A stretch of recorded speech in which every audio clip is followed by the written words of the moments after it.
Welcome to Nick and Dave Deep Dive the Metaverse, a podcast exploring cult classics, subculture, and geek media. I'm Nick. And I'm Dave. And we will be your tour guides for this hot take of Denis Villeneuve's ecological science fiction epic, Dune. This is a really important episode. This is kind of like the full circle. We started with Dune. I mean, I'm not saying we're ending, but we've come back around to Dune. Yeah, we even did a quick hot take episode on the trailer for this movie. I mean, a quick hot take. It was like an hour long. Yeah, it was an hour long examining the trailer, and we deemed it a 5-star trailer. So this is pretty big. This is a huge thing for this podcast, but it's also a huge thing in geek culture. We were talking the other day on a group chat we're in, and I said that this is the greatest science fiction epic of all time. And you're speaking about the novel. About the novel. Yeah. And it is. It's the best-selling sci-fi book ever. Yeah. And it's been a property that has attempted to be made into a movie at least 4 times with only 2 successes. You know, there's always defenders of that Sci-Fi Channel miniseries. I guess that might even be the 5th one because it's not a movie. It was made for the small screen. Oh, so what? So let's count these out. So the David Lynch one and this one.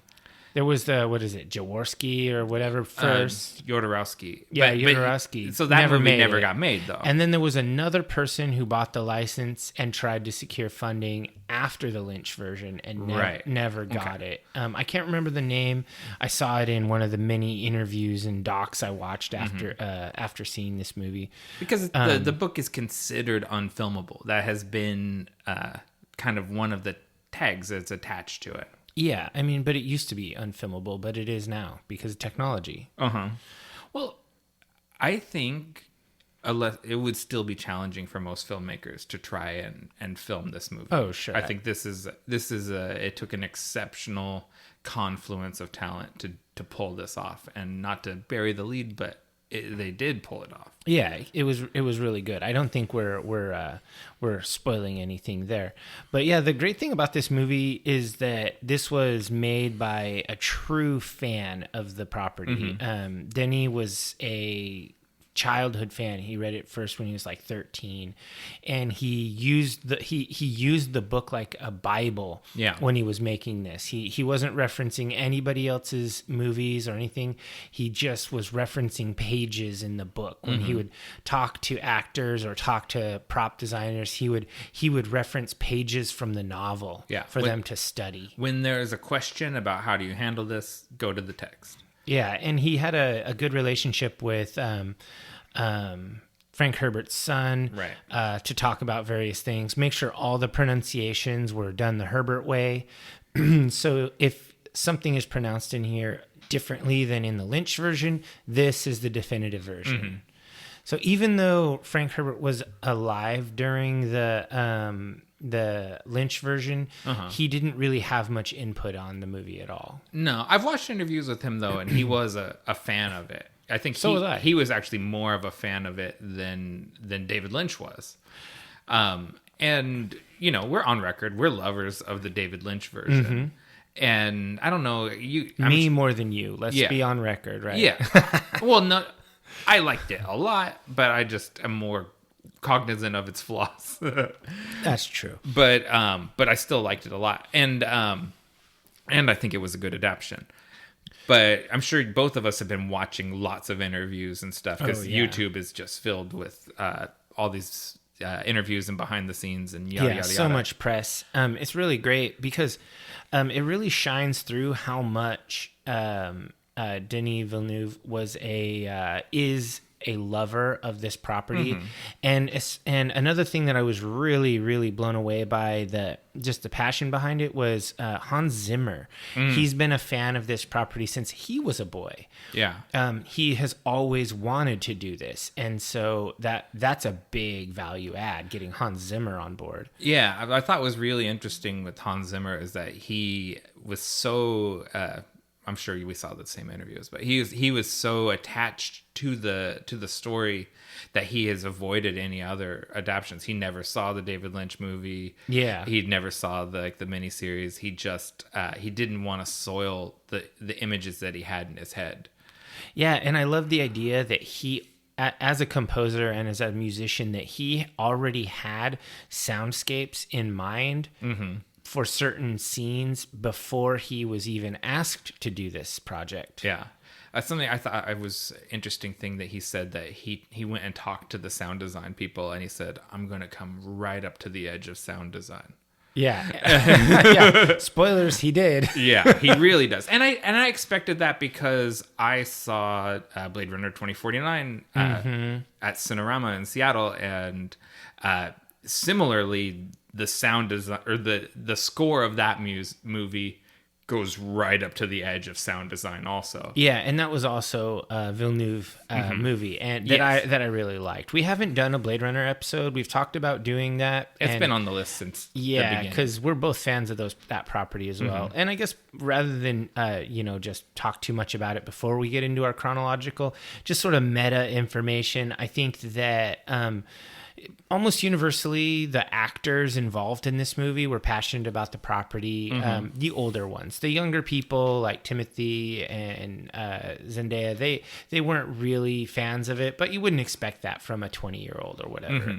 But everyone else, all of the people that were a little older, were already huge fans of the Lynch version and already really into this. So there was a ton of passion in this project. Everybody really was throwing themselves into it as artists, and that really impressed me. And also, it's almost universal. I didn't just watch the press. I watched independent reviews, and I watched some reviews of people that I trust. And this is a movie for fans of the book. Oh, for sure. Just straight up. If you're a fan of the book, this adds a ton of value, but you can watch the movie without having read the book. Oh, for sure.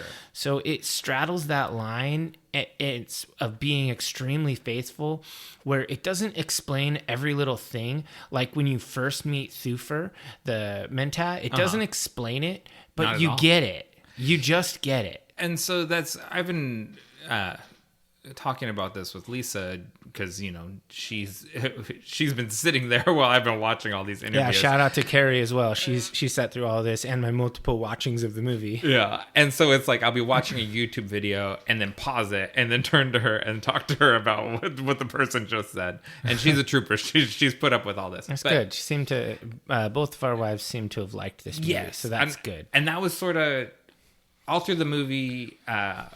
We both saw this in IMAX. I was sat with Lisa on one side, and there was a guy to my left who I could tell by his cynical reactions to most of the trailers, he was a real snob. So I wanted to pay attention to... Oh, man, you're people watching. Yeah, I was like, what's this guy think? Because this guy is going to be hard to please, because that Michael Bay bank robbing movie, he's like, huh? I was the same way about that preview. Yeah, it's like, yeah. Why are you doing this to me? It's got a great cast, but the Eternals looked cool. Eternals looks cool. Well, let's sit on that, because I do want to ask you about some of those trailers. But okay. Anyways, I was kind of had Lisa as what I consider mostly a normal person.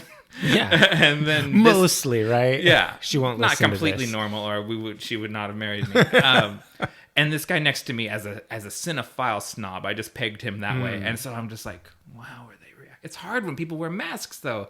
You can't read their face as well. That's true. So I was really like, what do people think about this movie? And Lisa's like, that was the most beautiful movie I've ever seen. And I was like, yeah, right?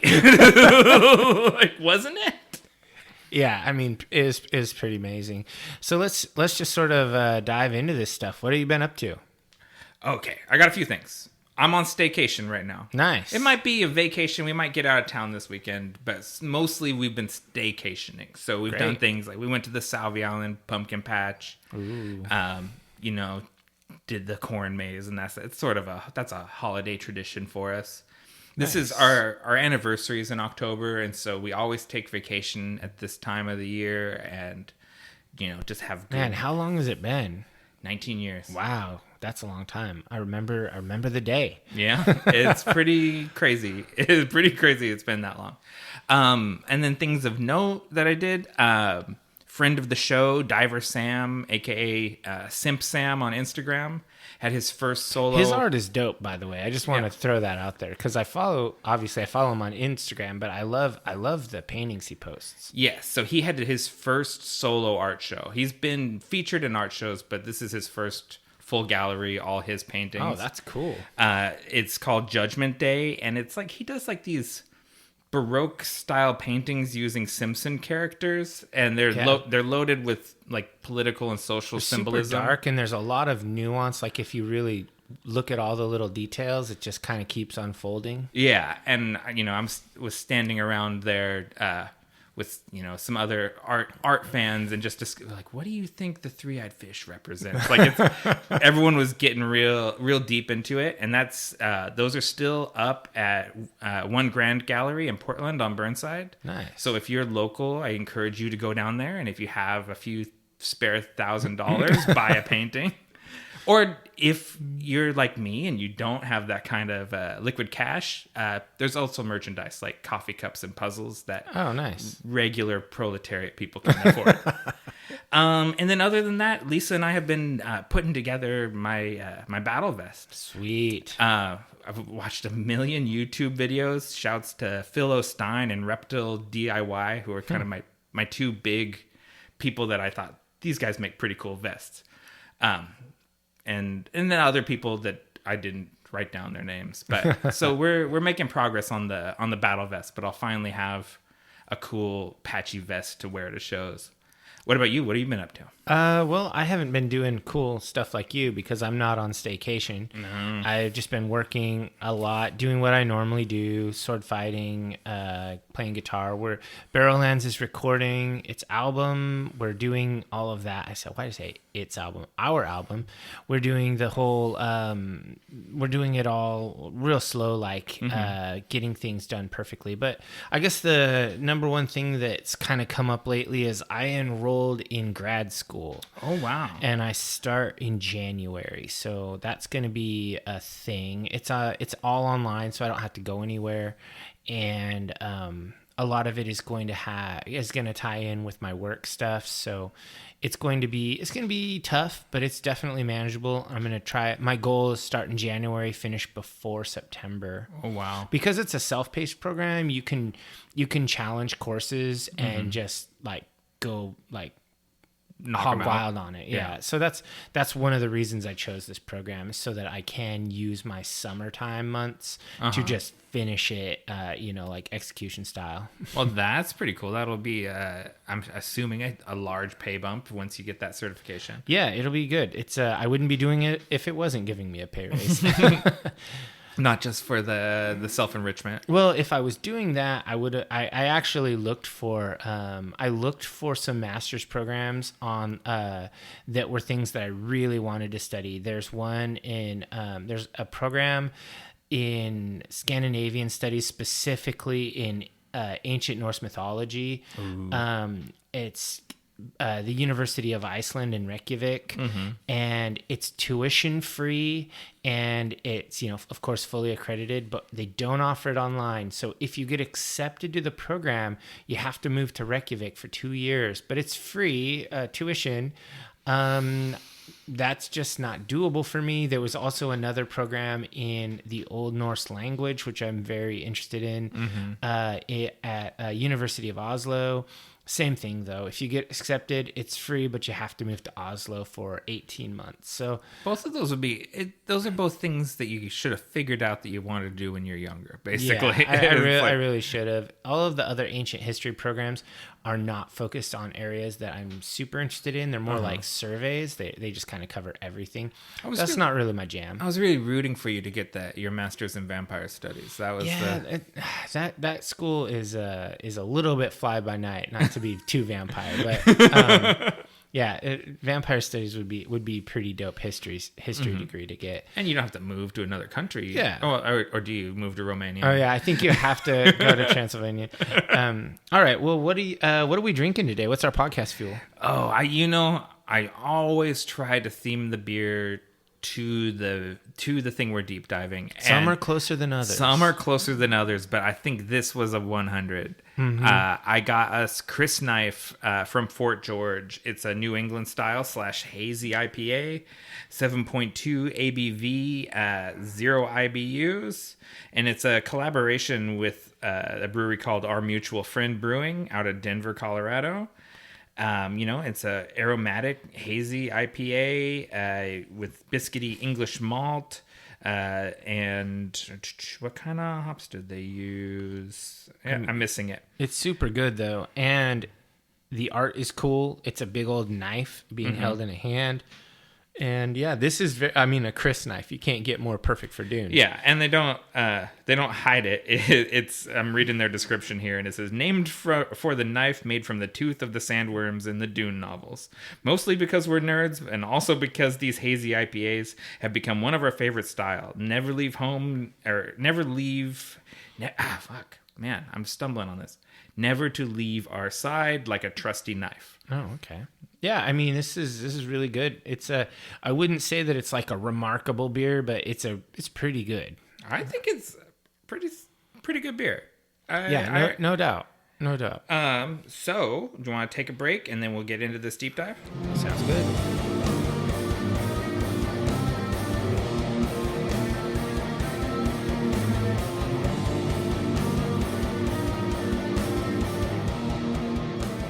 All right, welcome back, divers. Let's get into this.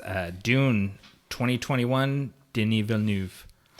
It's really great because the opening desert scene that we see it's filmed in Jordan, and we get this voiceover by Chani. Rip Princess Irulan, the narrator from the books. I suspect we will see her in Dune Part 2, and she's alive and well. But I wrote this down. I think this having Chani be the narrator as opposed to Princess Irulan, it centers the story on the Fremen, and it takes it away from the perspective of the colonizers and puts it on the colonized peoples. And I think there is a real a declaration of intent by having her do the opening narration. I mean, I definitely can understand how that might be a perception, but I think that this was a choice simply for new viewers. They just didn't want to have to explain who is this woman. Yeah. Because the character would never get introduced in this movie. She comes at the end of the book anyway. Right. And you can't easily explain her away without wasting precious minutes on her. Yeah. And so I mean that's great. But I mean, let's remember, these are all humans. None of them are native to these planets. That is an interesting thing about... All of them are transplants from Earth. Right. That's an interesting thing about the world of Dune. But I think that mirrors our real world, too. Like, we talk about indigenous people, but the indigenous people are just the people that predate the colonizers. But, yeah, they predate the other people who also aren't from there. Right.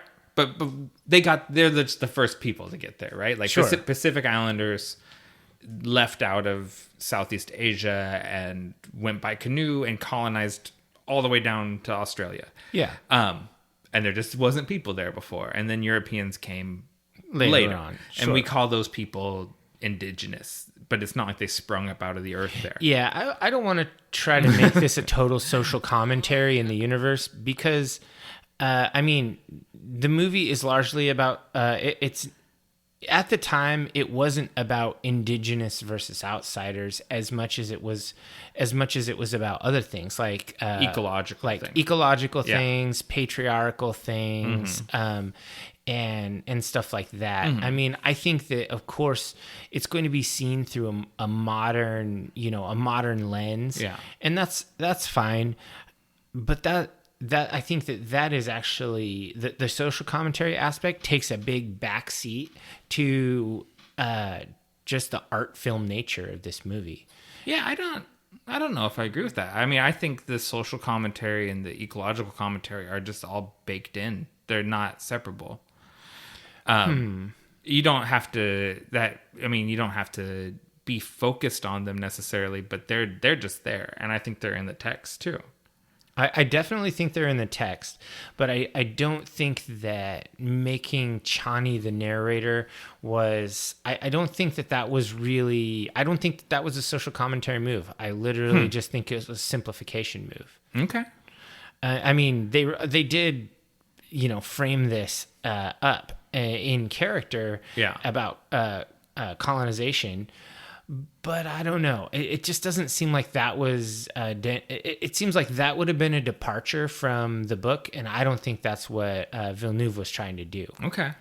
So anyway, there's just scenes of Arrakis. You see spice harvesters, you see the Harkonnen soldiers walking through the desert, and then some Fremen, and then they fight. Yeah, there's an insurgency going on, some early shots of the Beast Raban, the great Dave Bautista just looking absolutely terrifying.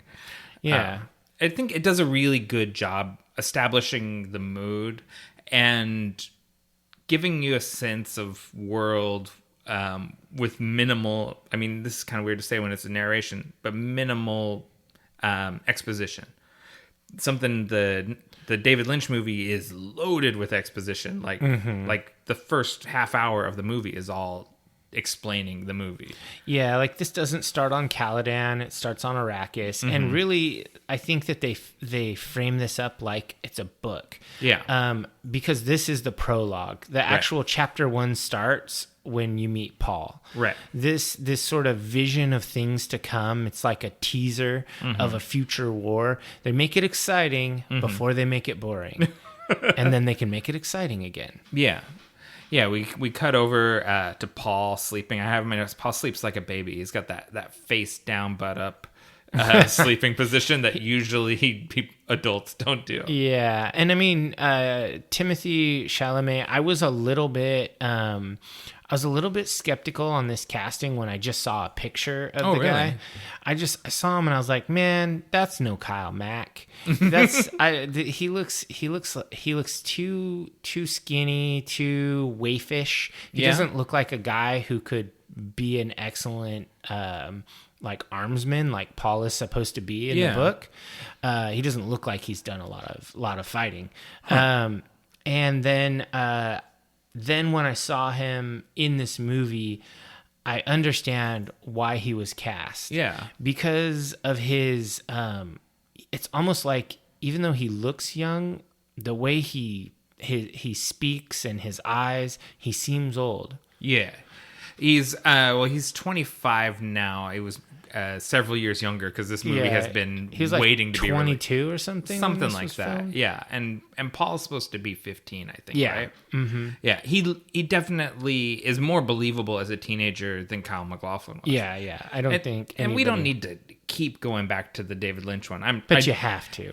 I do mention it several times in my notes, but I do think this stands on its own. It's not a remake of that film. No, it's not. And so basically, Timothée Chalamet he ends up doing a good job despite my initial doubts on this casting. And then they're showing us Caladan. We get some really beautiful views of this planet.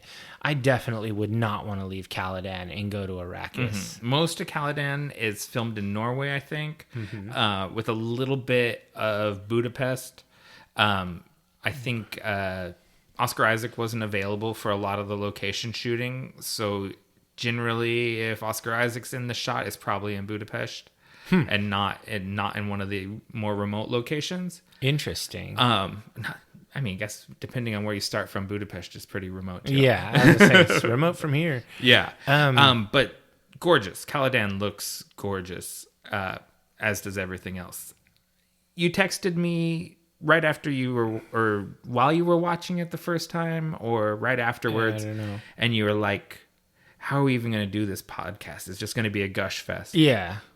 It is. It is just going to be a gush fest.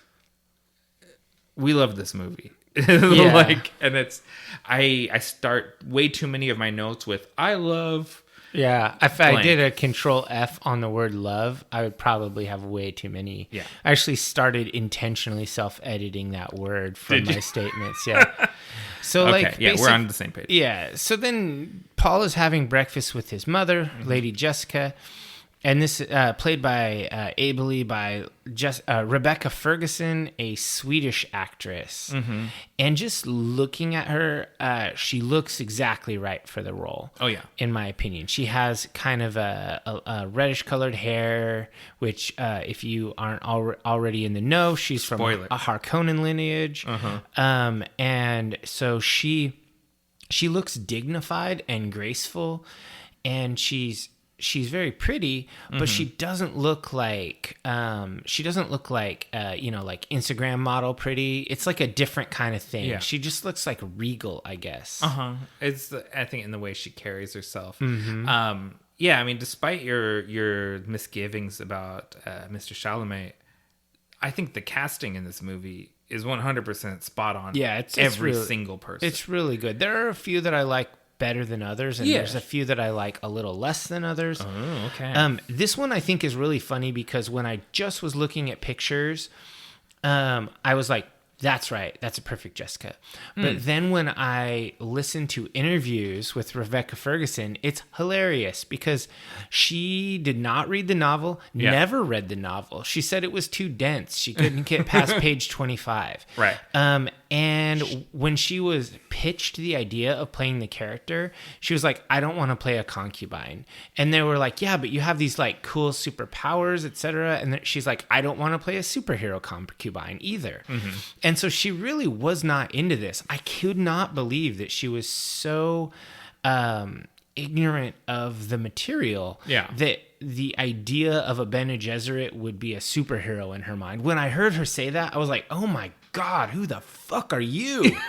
That's Jesus, you're an idiot. Like, I know I'm judgmental because I love this so much, but calling Lady Jessica, who's like a master politician, an amazing fighter, like a Machiavellian genius character, calling her a concubine superhero is so insanely reductive and insulting to the writing.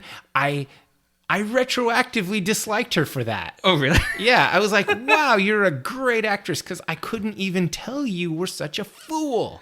But that's before she read the script, before anything. That's just when she's being approached about playing the character. Maybe. I mean, she eventually did, of course, like it. But man, how could you just be so in the dark about such an important IP? The best sci-fi novel ever written. You know, some people don't read science fiction novels. Some people don't read. Oh, that's period. true. That's true too. But and those people I call ignorant. Wow. I love you, Rebecca Ferguson. Don't. Dave's commentary is his own. I'm pro Rebecca Ferguson. I think she did an amazing job. She's such a good actress. She fooled me. She made me think she liked this. Okay, I think she did like this. She just wasn't aware of it beforehand. Okay. Which many people aren't. Well, they're not my audience. So they have breakfast, and I think it's kind of it's really good. I don't even remember this scene from the book. It maybe was there, but I haven't read the book in several years. I'm sure you read it in prep for this, right? Not for this, but for our first episode, okay. I did. I didn't revisit it. Oh man, what, you're falling down on the job. And You're honestly, the research man. And that was my first time with the book when we did it that time. I think this is from the book. I think there's very few scenes that don't come from the book in here. But I really like how it establishes a bunch of things. The look of the Atreides house. I'm going to try and edit myself and not say love over and over again too. There's this sense of tradition of human culture. This is 10,000 years in the future, roughly. It was 8,000 years because it's in the year 10,000. I'm rounding it. Oh, okay.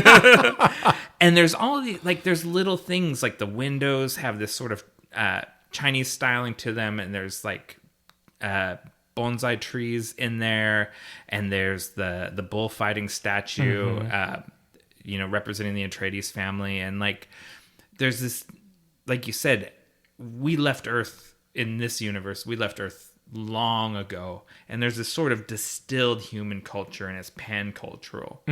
But you can trace it back in it. There's a sense of history in everything you look at. Everything seems like it has a reason for being there. Yeah, it feels old, even though it's in the future. Right. And so that, I mean, the sets in this movie were so excellently done. And this breakfast scene was really, really good at establishing that. Another thing that I think that it established well was immediately the supernatural nature of this movie.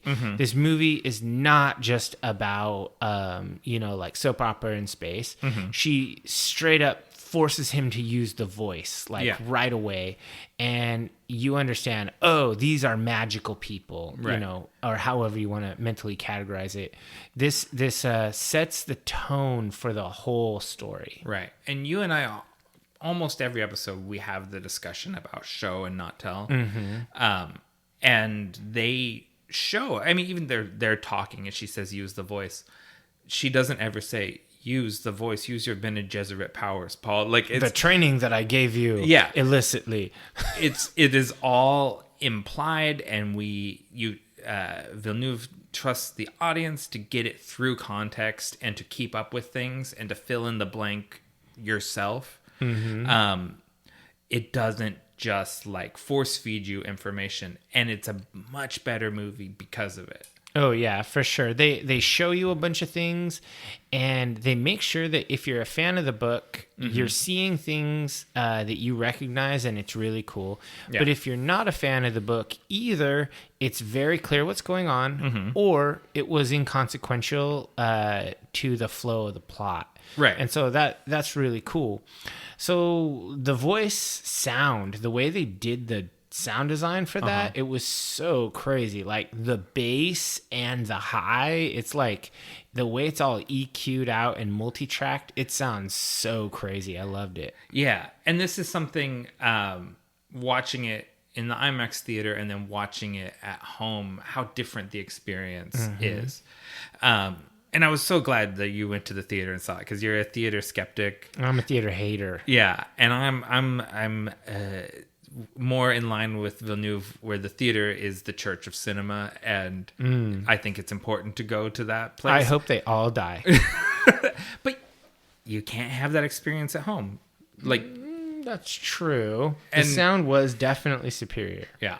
But it's really interesting how much more oppressive the sound is in the theater than when I watched it at home. At home, I had an easier time understanding certain things. Yeah. Because I just had it at my regular house listening volume, which is number 15. And I always listen at 15, and I know when it's been turned up or down. And so at 15, it's not an oppressive sound. It's like, I can hear this all very clearly. But the difference between the two really struck me. It was extreme. Yeah, the bass really shakes you when they use the voice in the theater. I had it up louder than I normally have it when we were watching it, because I really wanted it to just kind of encompass me. Yeah. And our subwoofer, it was just like, it was awesome. Yeah, I think it's intentionally, especially in the theater, they're intentionally clipping. Yeah. Right? Like they're taking it to the red. Yeah, that for sure. And I like how this establishes the relationship with Paul and Jessica. They have a very special relationship that carries on through the whole book. Yeah. And you feel it right off the bat. You get he's a bit of a mama's boy. But with reason. She's a pretty cool mama.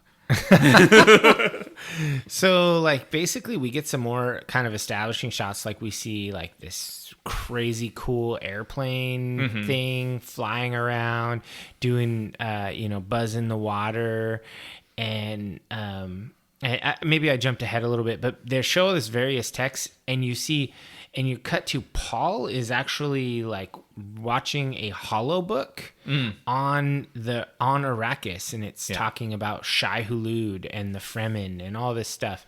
And I was just thinking, I was like, man, I want holobooks. That seems really cool. Also, I want a text on Arrakis. Like, I want Paul's text. Oh, like the World of Ice and Fire, but for Arrakis? Exactly that. I want that. that might exist. You think so? I was skimming the Wikipedia page on the various Dune books, and I think there is some Dune encyclopedias. I mean, that would be really Can't get them cool. on Hollow just yet. But, Not yet. But yes. yeah, I think we should look on eBay and maybe get some of those. Oh man, since the movie came out, the prices are just insane.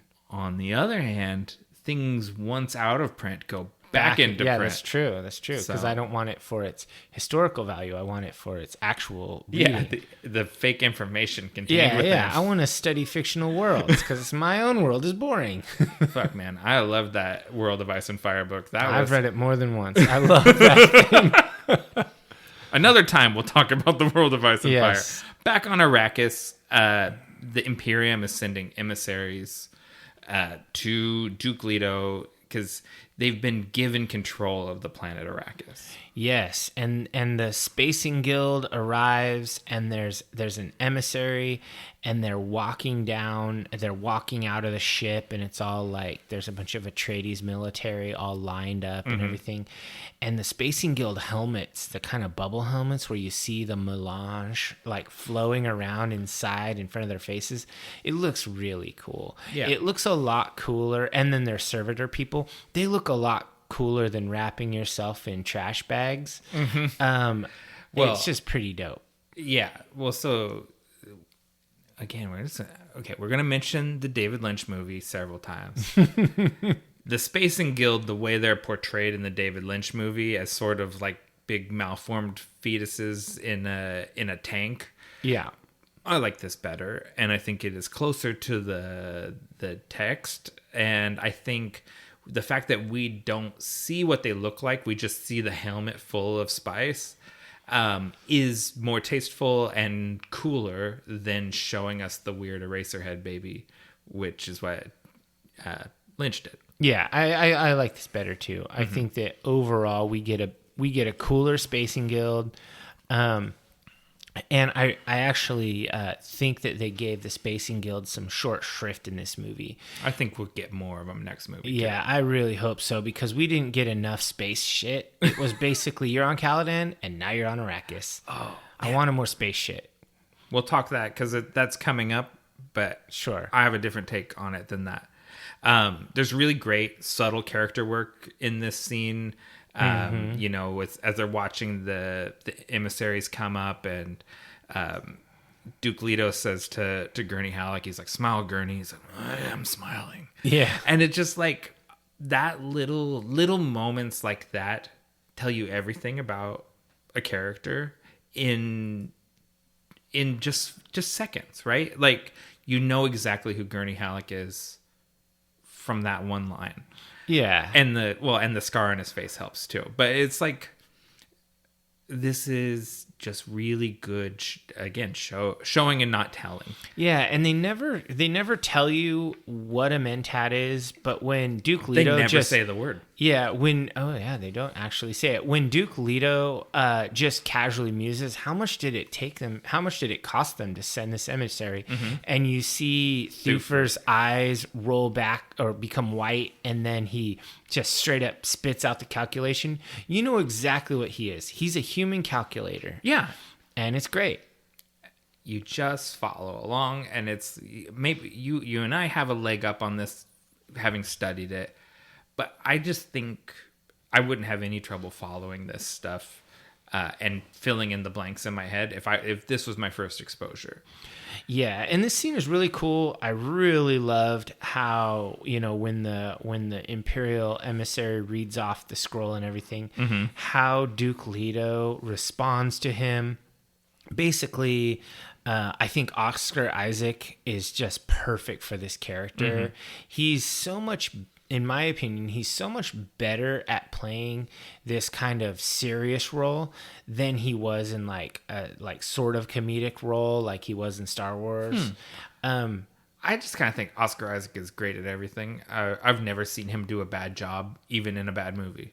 That's true. I mean, he is really good in this movie, and I think that he looks really cool. He seems really dignified, and then we'll get into some scenes later on where I think the acting is just absolutely superb. And he's one of the people that he pursued this movie more so than like he was pursued.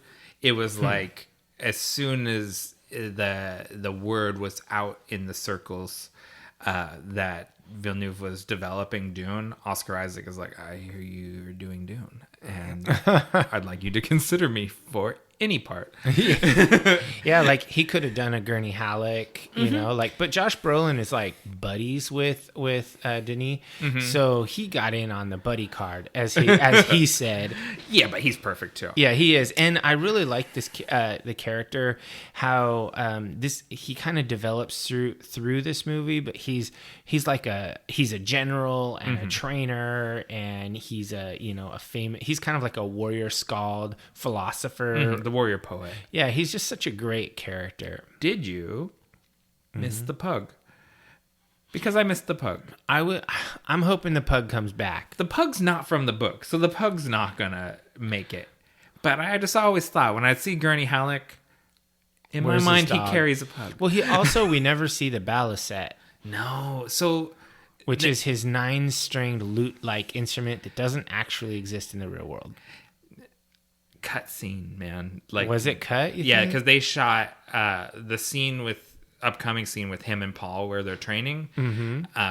There's a much longer version of that scene. Well, oh man. And so Gurney singing is not included, but that was filmed. That was something in interviews I've seen. Both Josh Brolin and Denis Villeneuve kind of regretted losing that scene. Well, and the thing that kind of sucks is like there will not be a director's cut of this. Villeneuve said straight up, "This is the director's cut. Yeah, I will not be recutting this," because Jason Momoa actually called for a director's cut on like Instagram or Twitter or something, and Villeneuve responded, "This is the director's cut." Yeah, Villeneuve does not. I mean, but we still might on a Blu-ray get some deleted scenes or something. I mean, that would be cool. He's one of those people that he insists on having final cut on his films and does not believe in doing director's cuts. And that's, I mean, there's artistic integrity there. And, I like that, yeah. And that's cool. One thing that I thought was cool here is how they don't actually explain that there are no computers in this whole thing. Like all the tech that you see is all kind of like retro future tech. There's very analog. Yeah, there's no computers, and they never explain it. It's almost like this movie could almost be like a feudal fantasy novel with just a few changes if you just replace the tech with magic. Yes, it is much more in common with like a period like parlor drama or like a courtly intrigue sort of thing than it is with what you think of typically as space opera, which right before we started this, are you ready? And I was like, I need to Google something. And I Googled, is Dune space opera? The internet says yes, but to me, this doesn't feel like it. It doesn't feel remotely swashbuckly, which is the kind of the vibe I associate with space opera. I feel this is much more like a hard sci-fi than it is like a space opera thing. Yeah, it's almost it's just like a drama. It doesn't feel very space opera to me. There are a couple other little things to kind of pick from this scene before we move on. Basically, you get to see a Bene Gesserit Reverend Mother in their full headdress situation for the first time in this scene. I think that's cool. You get to see all these really cool Atreides banners flowing. I love that. And ultimately, this scene really just it shows you who the Atreides are. Yeah, and it's sort of an establishing shot for Duke Leto. Yeah, and so I was watching, there's a YouTuber I follow called Heavy Spoilers, or that's the name of the channel, and he made the comparison. I mean, that'd be a funny name, like, my name is Heavy Spoilers. Yeah, I can't think of what the guy's name is, but that's the channel's name. But he made the comparison of Dune to the first season or the first book of Game of Thrones, and there is very strong Ned Stark, Duke Leto corollaries. Like, they're very similar guys. I can see that. Yeah, and even the prologue in this movie, where you see the Beast Raban, crushing heads and stuff, that's legitimately when you get that White Walker in the prologue of Game of Thrones. And much like Ned Stark, I was struck this morning at the idea. There's a version of this story where the call goes out to go to Arrakis, and Duke Leto says, "No, that's a trap," and doesn't go. Stays at home where he's strong. And just defies the order. Mm-hmm. That'd be interesting. It's a totally different story, and probably he lives through it. I bet you there's fan fiction of that.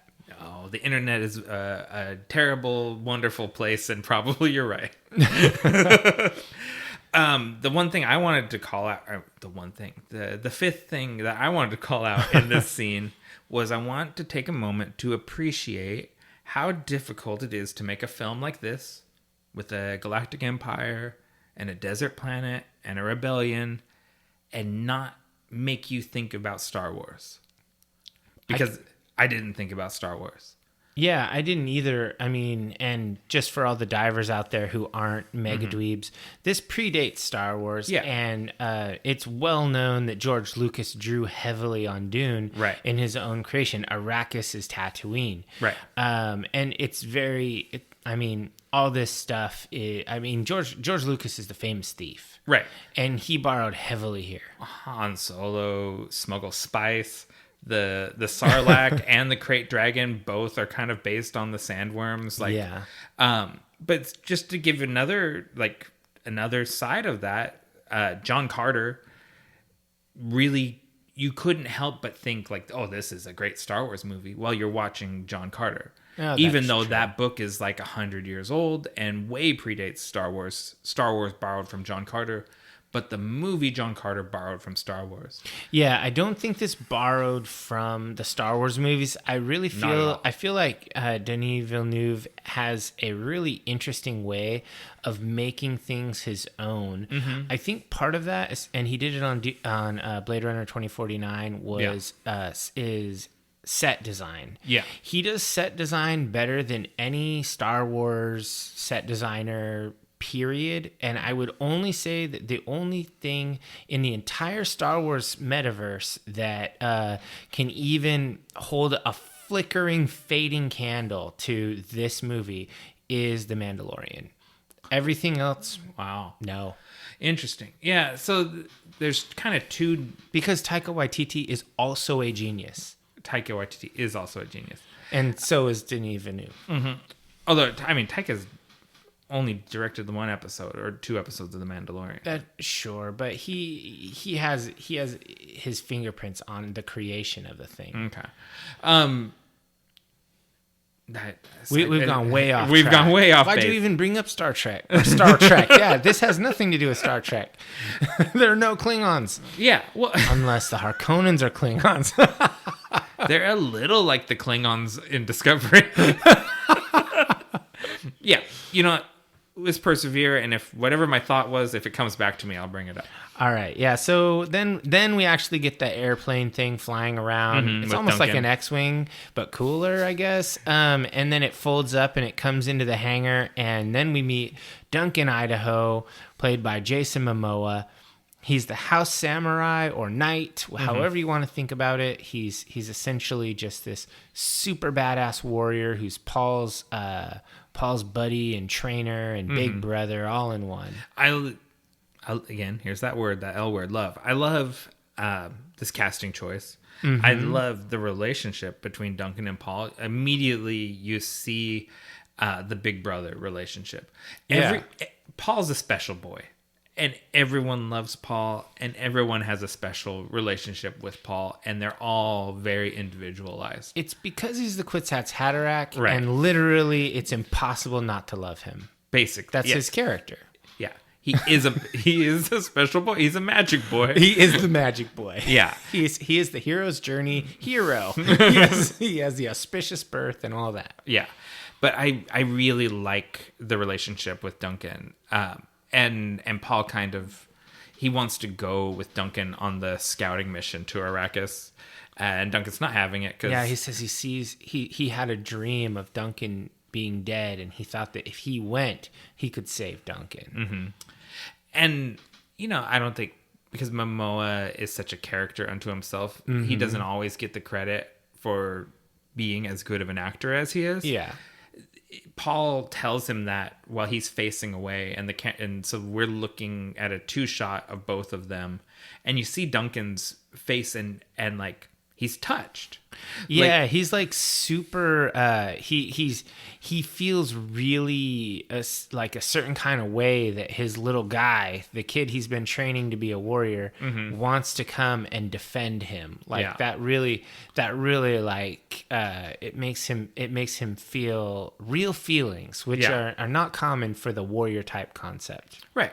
And then he turns around and makes a joke because that's what you do. That's the cool thing to do. He says, what does he say? He's like, look at you, you're putting on some muscle. He says, am I? He says, no. Nope. Yeah, I love that. And so I think, so for me, this character trope, this the house samurai or the huskarl, to put it in the Norse style, this trope is my favorite trope in like pretty much all movies. I love this character idea.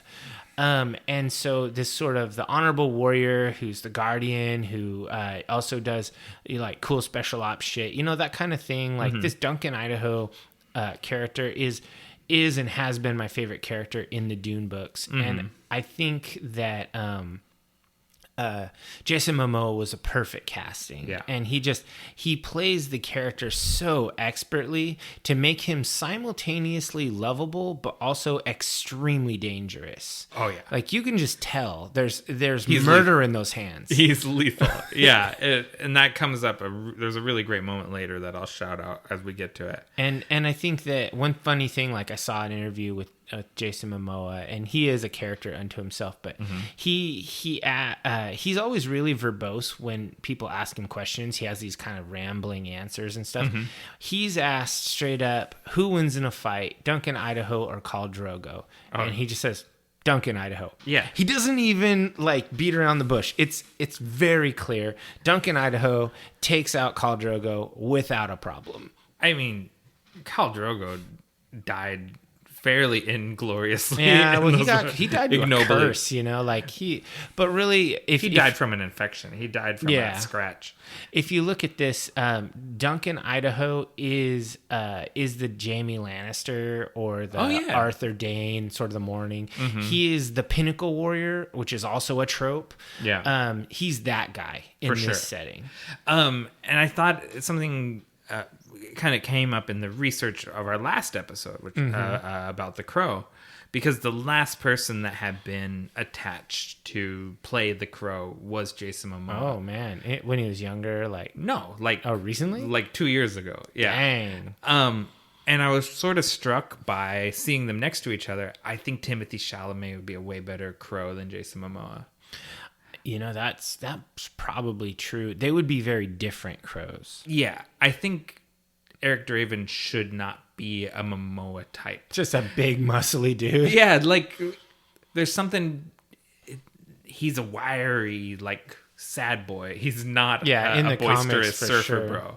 Yeah, and I mean, but the thing is that Jason Momoa actually plays guitar, so he could pull off those scenes. Sure. Yep. I'm just putting my vote in. You let Chalamet James for Crow. O'Barr to know who should be the Crow. Okay, so basically, this scene is really cool. There's a really cool quote in there about how dreams make good stories, but everything important happens when you're awake. I really like that quote. It's really cool. So then basically Paul pleads his case to his father about wanting to go, and they're out at the cairns of House Atreides. Yeah. They're at the Barrowlands. And they're looking around, and I really liked how the Oscar Isaac acted this scene. I feel like this was maybe some of the strongest acting in the movie from any actor. He used the really strong leadership language, which of course is going to be credited to the writers, but the delivery was just perfect. Like how he was like, I need you by my side. Yeah. Like that sort of thing is, he wasn't telling Paul no just because I can't have you die. He was telling him no because I need you doing more important shit. Right. And it was really strong. And I think that the chemistry between Timothée Chalamet and Oscar Isaac was undeniable. But then honestly, Timothée Chalamet is magical with every other character on the screen. So that's the thing. IRL, he's a special He's boy. the magic boy. He's the magic boy that just everyone loves, and he has magic chemistry with everyone. Because it's nuts. Like with Oscar Isaac or Jason Momoa or Josh Brolin or Zendaya or Ferguson. Whoever Rebecca he's Ferguson. acting with, he brings out the best in that person. Yeah, because every scene that Chalamet is in is an amazing scene. No, yeah. We're on the same page. We're on the same page. And you know, divers, if you think we're just sitting here just stroking the ego of these people, you should see the movie if you haven't, because I dare you to disagree with us. There's no way that these people are going to listen to a 5-hour 2-part podcast about how good Dune how good Dune was if they haven't already seen it.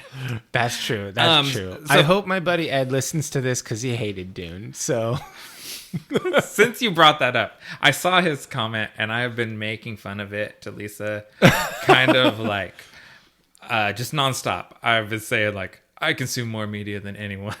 Well, in his defense, he does consume a lot more media than almost anyone I know. It's like bragging about being a shut-in. That's That's his whole thing. But I mean, yeah, when you're like a model painter, what are you gonna do?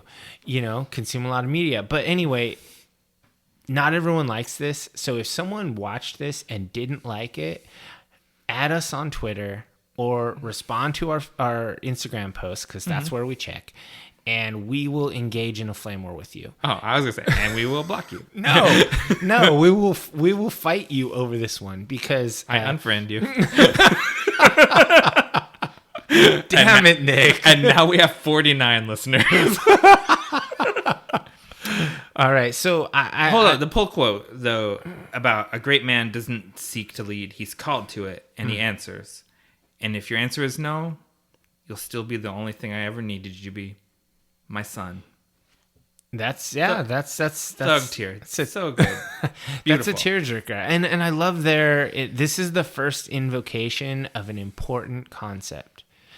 We could be stronger than ever with desert power.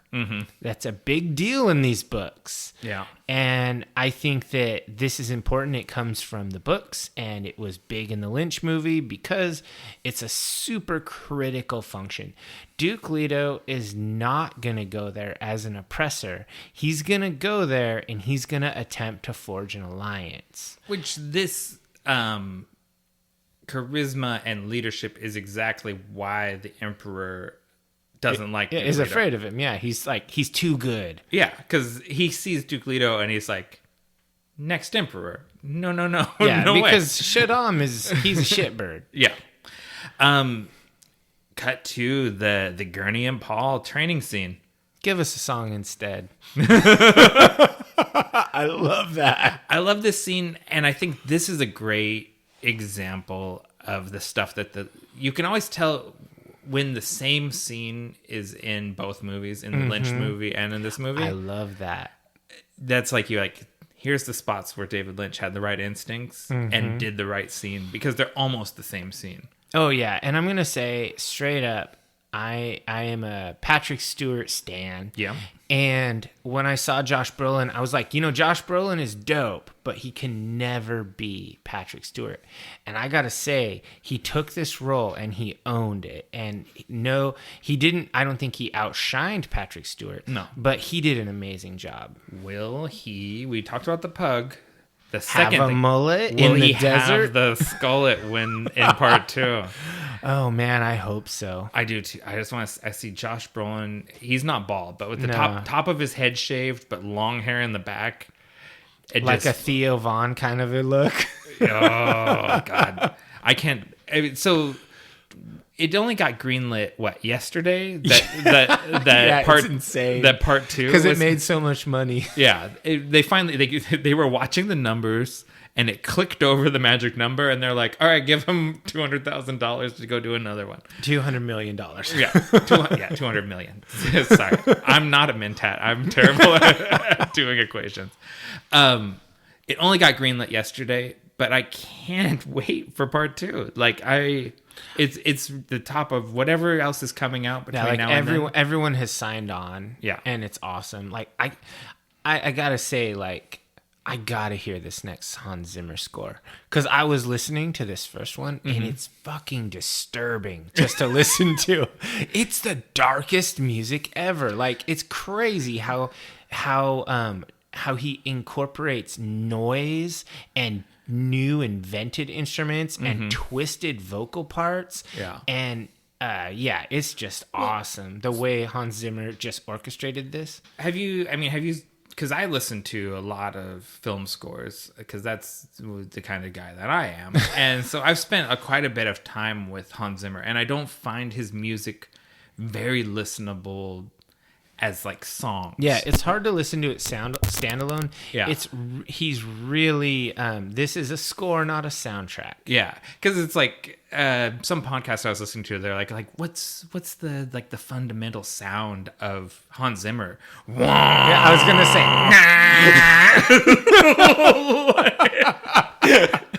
So yeah, but it is evocative.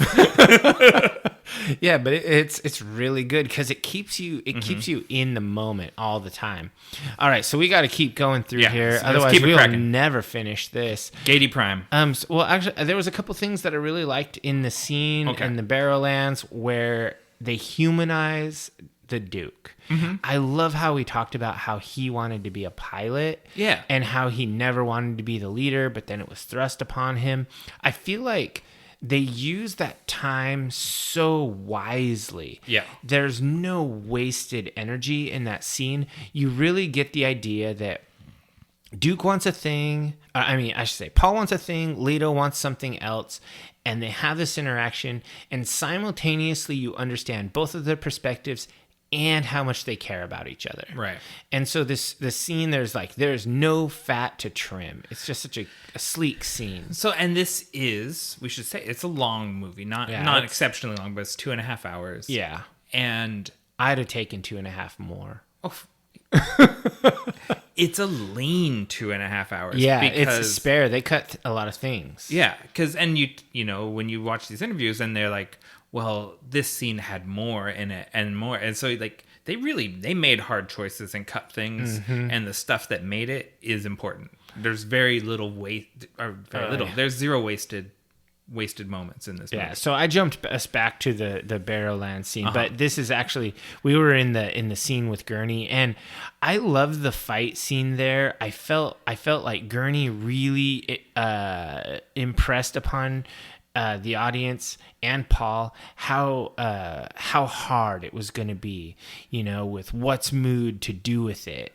And basically you need to fight for your life because the Harkonnens aren't human. Yeah. They're brutal. And it was just a really powerful scene, and the fighting was great. So two things. Let's pick on that since you just said it. The fighting is great. You're a combat, like a bladed combat person. So what sort of style for fun. What sort of style is this that they're fighting in? Because it's very like interesting stances with the blades and stuff. So they said that they what they tried to do was they wanted to actually use a lot of so they were modeling the combat styles of the different groups on different real world cultures. So they modeled the Atreides off of Asian martial arts, particularly Filipino martial arts. Oh, okay. Yeah. That makes sense. And so it also has a strong Thai kickboxing style with the stances and things like that. Yeah. So, okay. so it's essentially like Southeast Asian is the Atreides style, and then the Sardaukar is based on Northern European, like Norwegian, Swedish, Finnish styles of sword combat, and you really see that the way they hold their blades in their rear hand and whatnot, and normally there would have been a shield in the other hand, but they have magical shields. Right. So yeah, and then they said that they just tried to make the Harkonnens. It was not it wasn't based on a real world culture. They were attempting to just make them as savage as possible, essentially like orcish combat, just brutal murder, hacking, that kind of a deal. Why do we not have a movie with Dave Bautista as an orc in it? He would be really good as an orc because he's so big and he's charismatic. He could be Durotan. No, Thrall. He could be Thrall. He could be Thrall. Okay, so Timothy Chalamet as Eric Draven the Crow. Dave Bautista as Thrall in a live action movie. In a live action Warcraft movie. That would be pretty cool. Oh man. All right. Well, we got to do that. We should Hollywood. We should be put in charge of Legendary something. Pictures. You should listen to this because we talk about all of your movies. Make this stuff happen. So basically, yeah, we then after that scene we cut to the Beast Raban, and he is so nothing like the Lynch version. Dave Bautista in this movie is fucking amazing. I love Dave Bautista. Yeah, everything he does, he's great. Yeah, and in the interviews when you see him talking about it, he's so humble. Like he's so appreciative that people are willing to take a shot on him, a professional wrestler, an older guy who, who doesn't have as big of a filmography as other people that could have filled the role. He's really humble about the way he's just appreciative of it. He's just happy to be there.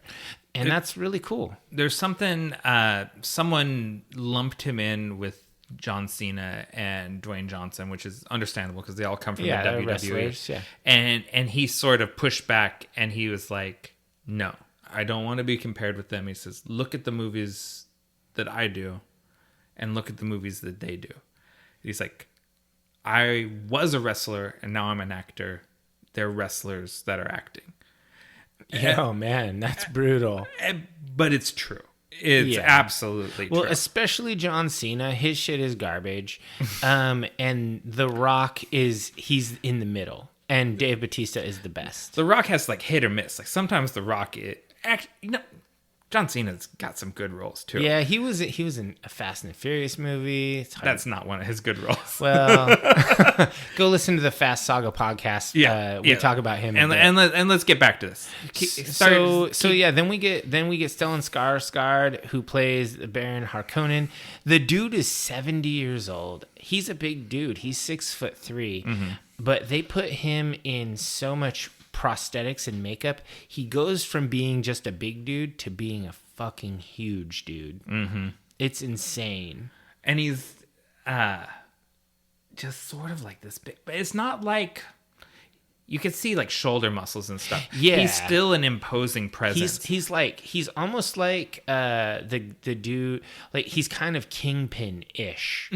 Yeah. He's not comically, he's not the Blob. He's the Kingpin. I thought of the Kingpin, and the other thing, he's very evocative of Brando in Apocalypse Now. Oh yeah. And I'd say he's a better Brando than Brando. Stellan Skarsgård is one of, he's a treasure. Like in this movie, he's amazing. And I just love the acting between Bautista and Skarsgård, because you can tell Raban just worships the Baron. Yeah, that's something that Bautista said in interviews, that he sees the Baron as a godlike figure. Yeah, and it's very evident. He's so fanatically loyal. He's utterly devout.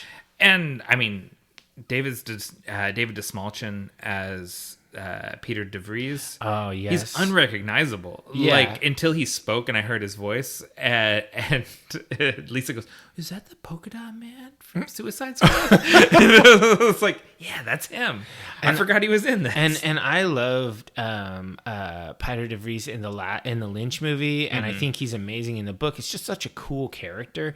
He doesn't get a ton of screen time. He gets some, but really he's like he uses every moment of screen time to its maximum. Like I really feel like this portrayal was spot on. DeSmalchin always plays little roles. Yeah. But he inhabits them. Like he's a really great character actor. Yeah. He's like a Willem Dafoe kind of, like, you're like, oh, I've seen this guy in 200 movies. Yeah, for sure.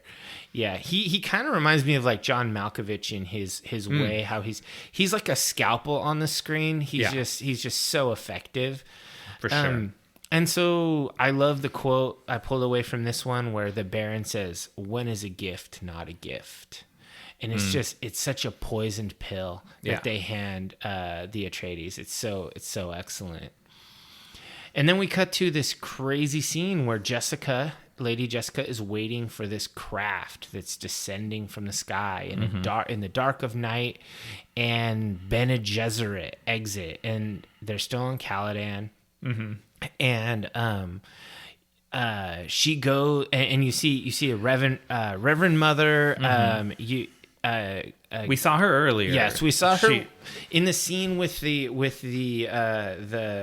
Imperial emissary. Right. And this is Reverend Mother Gaius Helen Mohayim, played by Dame Charlotte Rampling, who is a very famous actress, and she does an amazing job. And this is one of those players that the other actors were all raving about, sharing the screen with her. Just how in she awe was of her, so yeah. amazing on in every scene. And so just watching her, she's just very powerful in every interaction. She's like just sort of seethes with menace and contempt. Yeah. And she's terrifying. And it's, so we're getting up to the Gom Jabbar scene. Famous Gom Jabbar scene. So, like, Jessica wakes up Paul, brings him up to the door to the chamber, and he's like, "What's going on?" And then we meet Dr. Yui for the first time, played by Chang Chin. Yeah, and this was good casting. I like this guy. It's really good casting, and it's another one of those things that ends up being just a tiny part. It's so small, but he doesn't waste the moments. Like I talked about earlier, like everyone has a special relationship with Paul, and while he's kind of checking Paul's vitals before he goes in for this test, and Paul doesn't know what's coming, and he takes a moment to kind of impart some wisdom, and they speak Chinese to each other. Yeah. And so people have special codes with Paul. So they have, like, everyone has a special relationship with him. Yeah. And I love how Dr. Yui he gives the straight shit on the Bene Gesserit, like in just few words. He just lets him know, like, they have their own agenda, and it's not yours. Yeah, you cannot trust these ladies. They are in it for what they're doing. And you might very well just catch shrapnel. It could happen, and it's pretty cool how he just dishes the straight dope on them, and I love it. And then Paul enters along with Jessica, and Jessica is just summarily dismissed, and Paul is pissed. Oh man. And Jessica is, like, beside herself too, like the whole thing, like, because she thinks they're gonna execute Paul. Well, there's a very real chance that they might. So imagine what Leto would say. Oh man, he'd be pissed. He'd be so mad. So when I brushed over it, and you were talking about the scene just before this, when the Reverend Mother is talking to Lady Jessica. Yeah. And we kind of get these little bits of information that they had planned on her having a girl. She was not supposed to have a boy.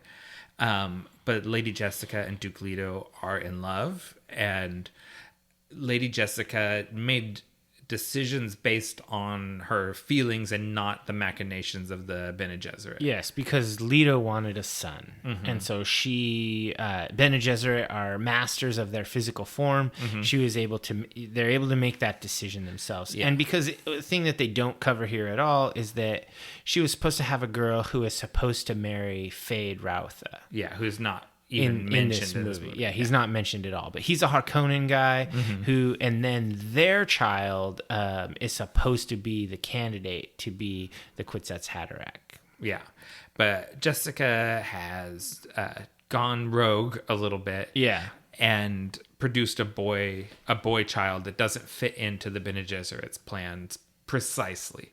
And I love how the Reverend Mother is like, yeah, we think in centuries. We always have backups and upon backups.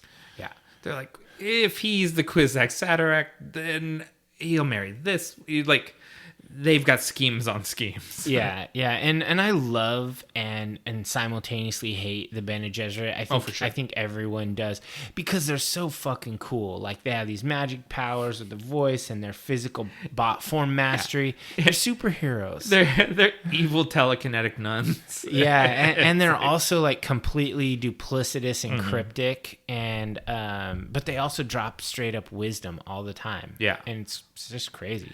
And so, well, let's keep going through the scene, and I'll make some of my commentary. So afterwards. basically, the Reverend Mother dismisses Lady Jessica, and then Paul gets mad. You dismiss my mother in her own home, and then she uses the voice to make him come forward and kneel.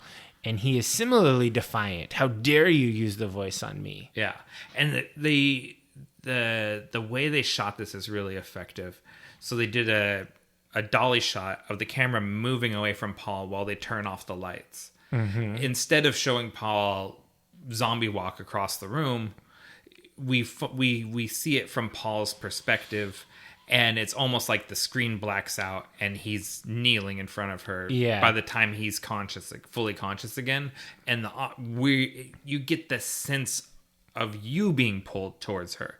Like, she used the voice on you too. Yeah, it's really cool how they just really quickly put you in Paul's skin and then take you back out. And it's just, that's just good camera work. It's not really a special effect. It's just good filmmaking. Yeah, this is doing a lot with a little, even though they had a lot of resources, but they didn't. You don't need to. Yeah, and so at this point, she tells Paul to put his hand in the box and reminds him that Lady Jessica told him to obey. Yeah. So he puts his hand in the box and he asks what is in the box, and she says pain. Yeah. All this dialogue straight from the book. It was also used in the David Lynch movie. And this is my favorite scene in the whole movie. It's a really good scene. Yeah. And then quicker than you can almost see, her hand reaches out right by his neck, and she has a poison needle, the Gom Jabbar. And he'll kill her. She will kill him if he removes his hand from the box. Yeah, because this is a test. What do they say? A test that he's a human being. Yeah, they're sifting animals from people. Yeah, because an animal can't resist its own instincts, but a human can control it. Yeah, and I always wondered, like, when I saw the Lynch version and then when I saw this version, what if Paul, like, using his like excellent combat maneuvering and abilities, what if he like just snatched the needle and like shanked her with it? Like, right then and there? How would that have changed the movie? And then he's gonna say, Dune, roll credits. Like, that's the end of the movie. Like, and he was the one. Yeah. I don't think he could. I don't think she's faster than the Reverend Mother. Yeah. Bene Gesserit have celerity. They're just so fast. But there is the thing I really love in this moment, and it's one of the times when the score really kicks into high gear, is like she pushes him up to and over the line and gets that feeling of how much power Paul actually possesses. And I think it's the first time Paul really feels how much power he possesses. Yeah, because the acting that's happening with the nonverbal, he's not, and then you also see it's cutting back and forth between him and Jessica, and Jessica is feeling it as well, like, and to a lesser extent. Yeah, Rebecca Ferguson is killing it out in the hallway doing the "Fear is the Mind Killer" mantra. Yeah, and then Paul is, it's running in his head, and he basically he overcomes his pain, and he looks straight at the Reverend Mother in the eye, and he just takes it. And so she pushes him beyond, like, where people are supposed to be able to withstand. Yeah. And then finally just ends it. Yeah. And it's crazy. Like, you get the sense she would have been most pleased if she got to kill him. Like, yeah. If she could just remove this sort of errant chess piece off of the board because he's not part of the plan, that would have been ideal. But she realizes he's too powerful to do that. He's too important. And so one of the things behind the scenes on the Gom Jabbar scene, this was one of the first scenes filmed for the movie. And after this scene was done filming, Denis, he broke down in tears. Yeah. Because he knew that Timothy was Paul. Yeah. He had done it right. He had cast the right person to be the star of this movie. And everything had been so perfect with the Reverend Mother and with Lady Jessica. And so, like, this was kind of the moment where he knew that this was going to be something special. Yeah, I was really, I always, like, I have self-doubts and stuff. And so, like, and I always have a hard time saying, like, this is the best thing and this is my favorite thing or whatever. Yeah. And so when Lisa asked me, like, what was, like, your favorite scene? And I said this one, and I was like, but is it the best scene? And then Vanity Fair does these notes on a scene with directors where they break down, like, all of their choices in the scene. And the fact that this was the scene that Denis Villeneuve chose to spotlight from the movie, I was like, yeah, no, he thinks so too. So, like, if we're on the same wavelength, this is the scene of the movie. It is one of the most critical scenes of the entire story, where basically Paul proves that he is, he's the one. And so then basically, there's a little bit of discussion there where they talk about how, she says that she had to test him because he will inherit too much power. And he says, oh, the House Atreides. And she's like, no, you have more than one birthright. Yeah, no, she's Lady Jessica. And it's like, we don't care about the Duke. He's not part of our plans. Yeah, that's not what we're talking about. You're Lady Jessica's son. That's what we care about. And so, yeah, he talks about his dreams and tells her about how he dreams of the girl on Arrakis. And then as she's leaving, she talks about so much potential wasted on a male. They have a couple discussions about, or a couple of sentences about, is he the Kwisatz Haderach? And on Arrakis, we've done all we can. And so Paul is like listening to this, like, what the actual fuck? Yeah, he's not part of that conversation, but he follows them out and listens to the whole thing, and he's pissed about everything. He's pissed at his mom for dragging him into this whole world of prophecies and stuff, and he's very cynical about everything, and he's not happy about it. Well, yeah, that's teenagers, right? Yeah, for sure. And so, like, I just really love the way the ships look when that ship takes off, and I'm just like, man, the machines in this movie, they're so good. Everything seems practical in some ways, but so otherworldly at the same time. Like they're all believable as real machines that could work, but you can't quite comprehend how they work. Yeah, so it's like pretty that. cool. And Paula asks, what does it mean that I could be the one? And she says, a mind powerful enough to bridge space and time. So that's pretty much just telling everybody, okay, Paul is going to have some crazy ass mind powers if they're right. Well, and that fits in with what we've been seeing with his visions and everything. And he's having this conversation with his mother, like from far away in like a misty scene at night. And it's kind of like really cool camera work going back and forth as they're talking. But let's keep moving on. Keep it moving. We're leaving Caladan. Yeah, they're packing everything up, and Paul has this super rad long wool coat with a high collar. It's a classic look. Yeah, he goes, well, you know, as a little princeling, dukeling that he is, he gets to walk on the beach and feel feelings while everyone else is packing crates. Yeah, he like puts his hand in the water. He's like, "Oh, last time this is gonna happen." Yeah, you know. Well, and it's a good scene because he puts his hand in the water and gets a handful of sand. Yeah. And the scene is repeated later when he's on Arrakis and puts his hand in the sand. Like, so it's like, it's this it's establishing, even though the two worlds couldn't be any more different, it is establishing some sort of familiarity or like connection between his two worlds. Yeah, and then basically they skip having a whole spacing scene like they had in the Lynch movie. Which I love, and you didn't like? I wanted more space stuff. Oh, see, I really like that they don't spend any time explaining how this works. With the Spacing Guild and kind of waiting in the queues, and like how the Spacing Guild uses the spice to bend time. Like, we know all of this stuff. Sure, but I think it would have been cool. First of all, I liked all the spaceships. Okay. And then secondly, I think it's, you know, it would demonstrate why it's important that the spice flows. Later on, Thufir talks about how the Spacing Guild needs it. Yeah. And that's it. They don't actually, you never get a demonstration of why the spice matters. Yeah. I like that, but I understand what you're saying. I just don't, I think it's something you can skip over and you don't need to explain it. Sure. I mean, it was already 2.5 hours for half a book. So, I mean, maybe like a third of a book. And so basically they get to Dune, or they get to Arrakis, and everybody is standing in these dope ass suits of like composite plate armor, except Paul and Jessica. They're in like formal clothes. And I'm just thinking, man, why didn't they armor up Paul? What the fuck, man? That's because he's not part of the army, I think. Is like he's just a little princeling. Yeah.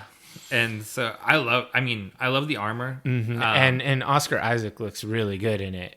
And it's cool, like, it's futuristic. There's sort of like shades of samurai armor a little bit, especially like how they have their swords at their side and like where the plates are, but it's, you know, thousands of years removed from whatever it descended from. I really like the scene. I love the Atreides armor. Just a little note of Gurney Halleck always reading his Bible. I think that's more good, just character work, that you're just, this is the kind of guy he is. Yeah, he's a philosopher. Yeah, and Jessica's costume with the veil and the beads and the way the wind captures it, like she looks so regal. And the shoes she was wearing were really interesting. They were like almost Japanese style, where they had the little like platform in the middle. And they're very, very interesting choice. Hard to walk in sand in. Yeah, she had a really interesting costume there that was very calculated, and we learn, as the scene progresses, that this is all calculated. The Bene Gesserit have been at work here. They've planted the seeds of mythology in this population. Their superstitions are all calculated. There is a prophecy that they are fulfilling. Yes. And so there's a few more little notes I have here. They have a bagpiper, which at first I thought was weird, but then I thought, no, I like that they're keeping this human. This is Earth culture, 8,000 years in the future. Certain instruments would probably still exist, maybe. But I liked that it's grounded in human culture, and it's kind of pan-cultural. Yeah. I love the casting of Thufir Hawat, Stephen McKinley Henderson. That dude he had few lines, but he made the best use of screen time. And he's a very interesting looking guy. Yeah, he is. Albino African American dude. or maybe British. I don't know. But he really, like the stuff like when he does the calculations and his eyes go white. There's just all these little things with him that tell you exactly who he is and what kind of guy he is without explaining. Now, Thufir, use your Mentat powers to calculate this. I need you to be a human calculator momentarily. No, everyone knows that in the war between man and machines afterwards, we outlawed all artificial intelligence. And so now we use spice-powered human calculators. Yeah. No. His eyes go white when he does math. And that works. Yeah, I thought that was really cool. I really liked how the Atreides ships that were previously submarines basically make their appearance here, and they are spaceships.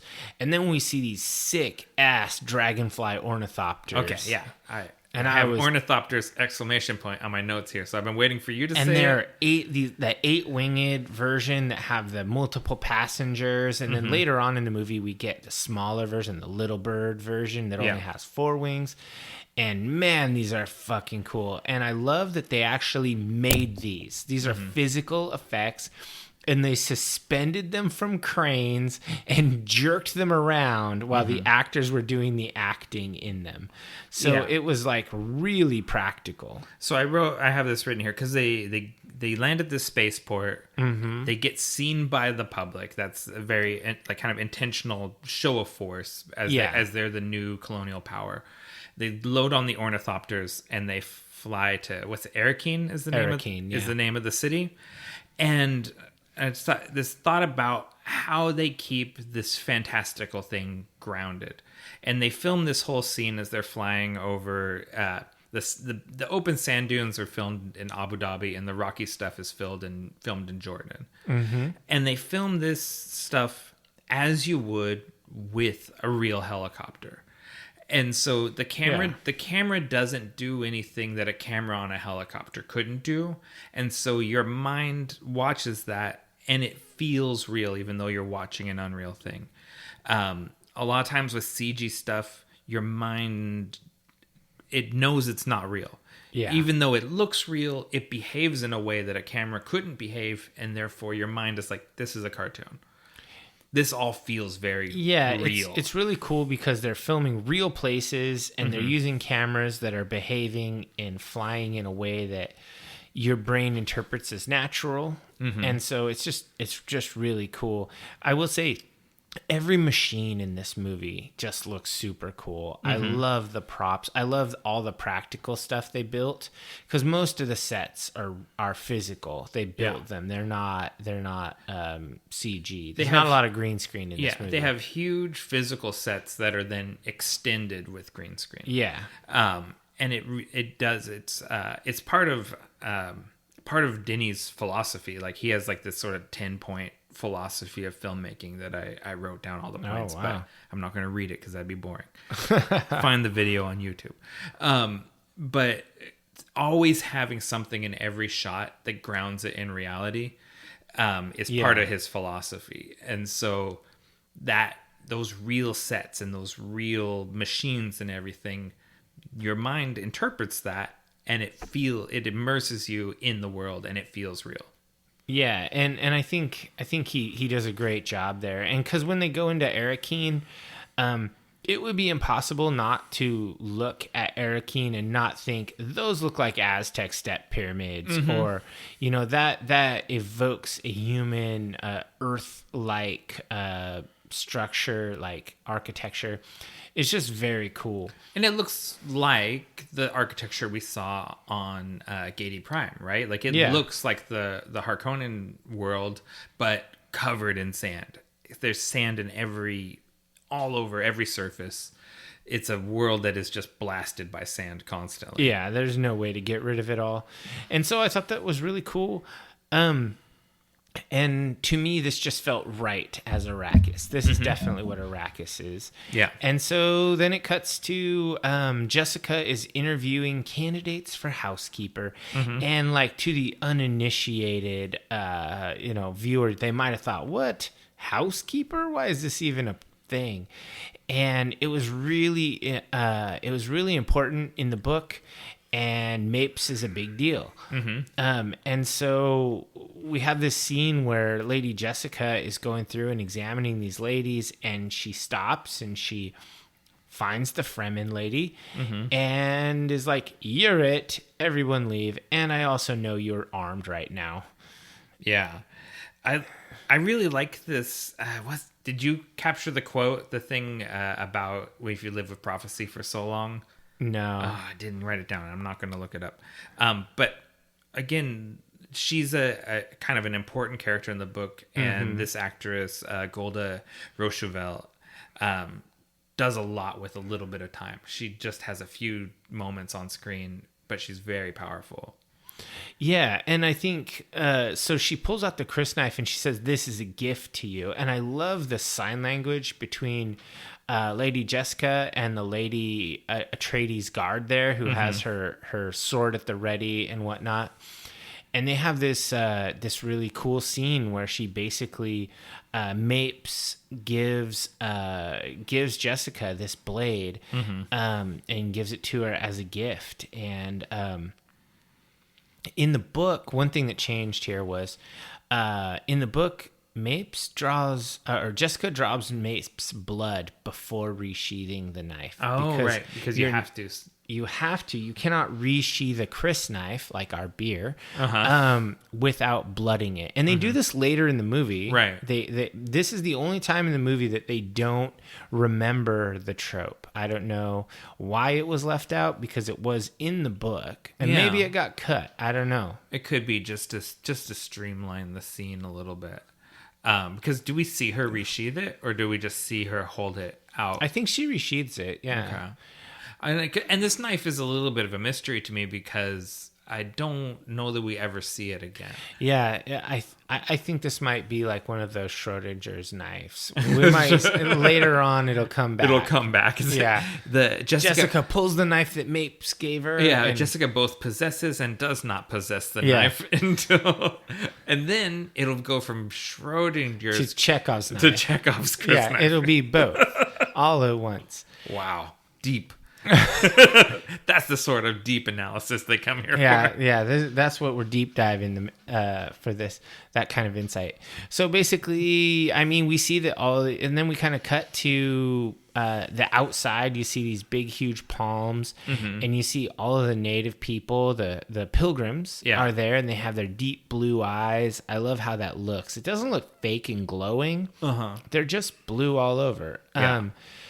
Paul walks outside. He's still wearing his uniform. He's not wearing anything useful. Why not wear a full wool suit out in the Arakim Desert? And the gardener is like, "You shouldn't be out here."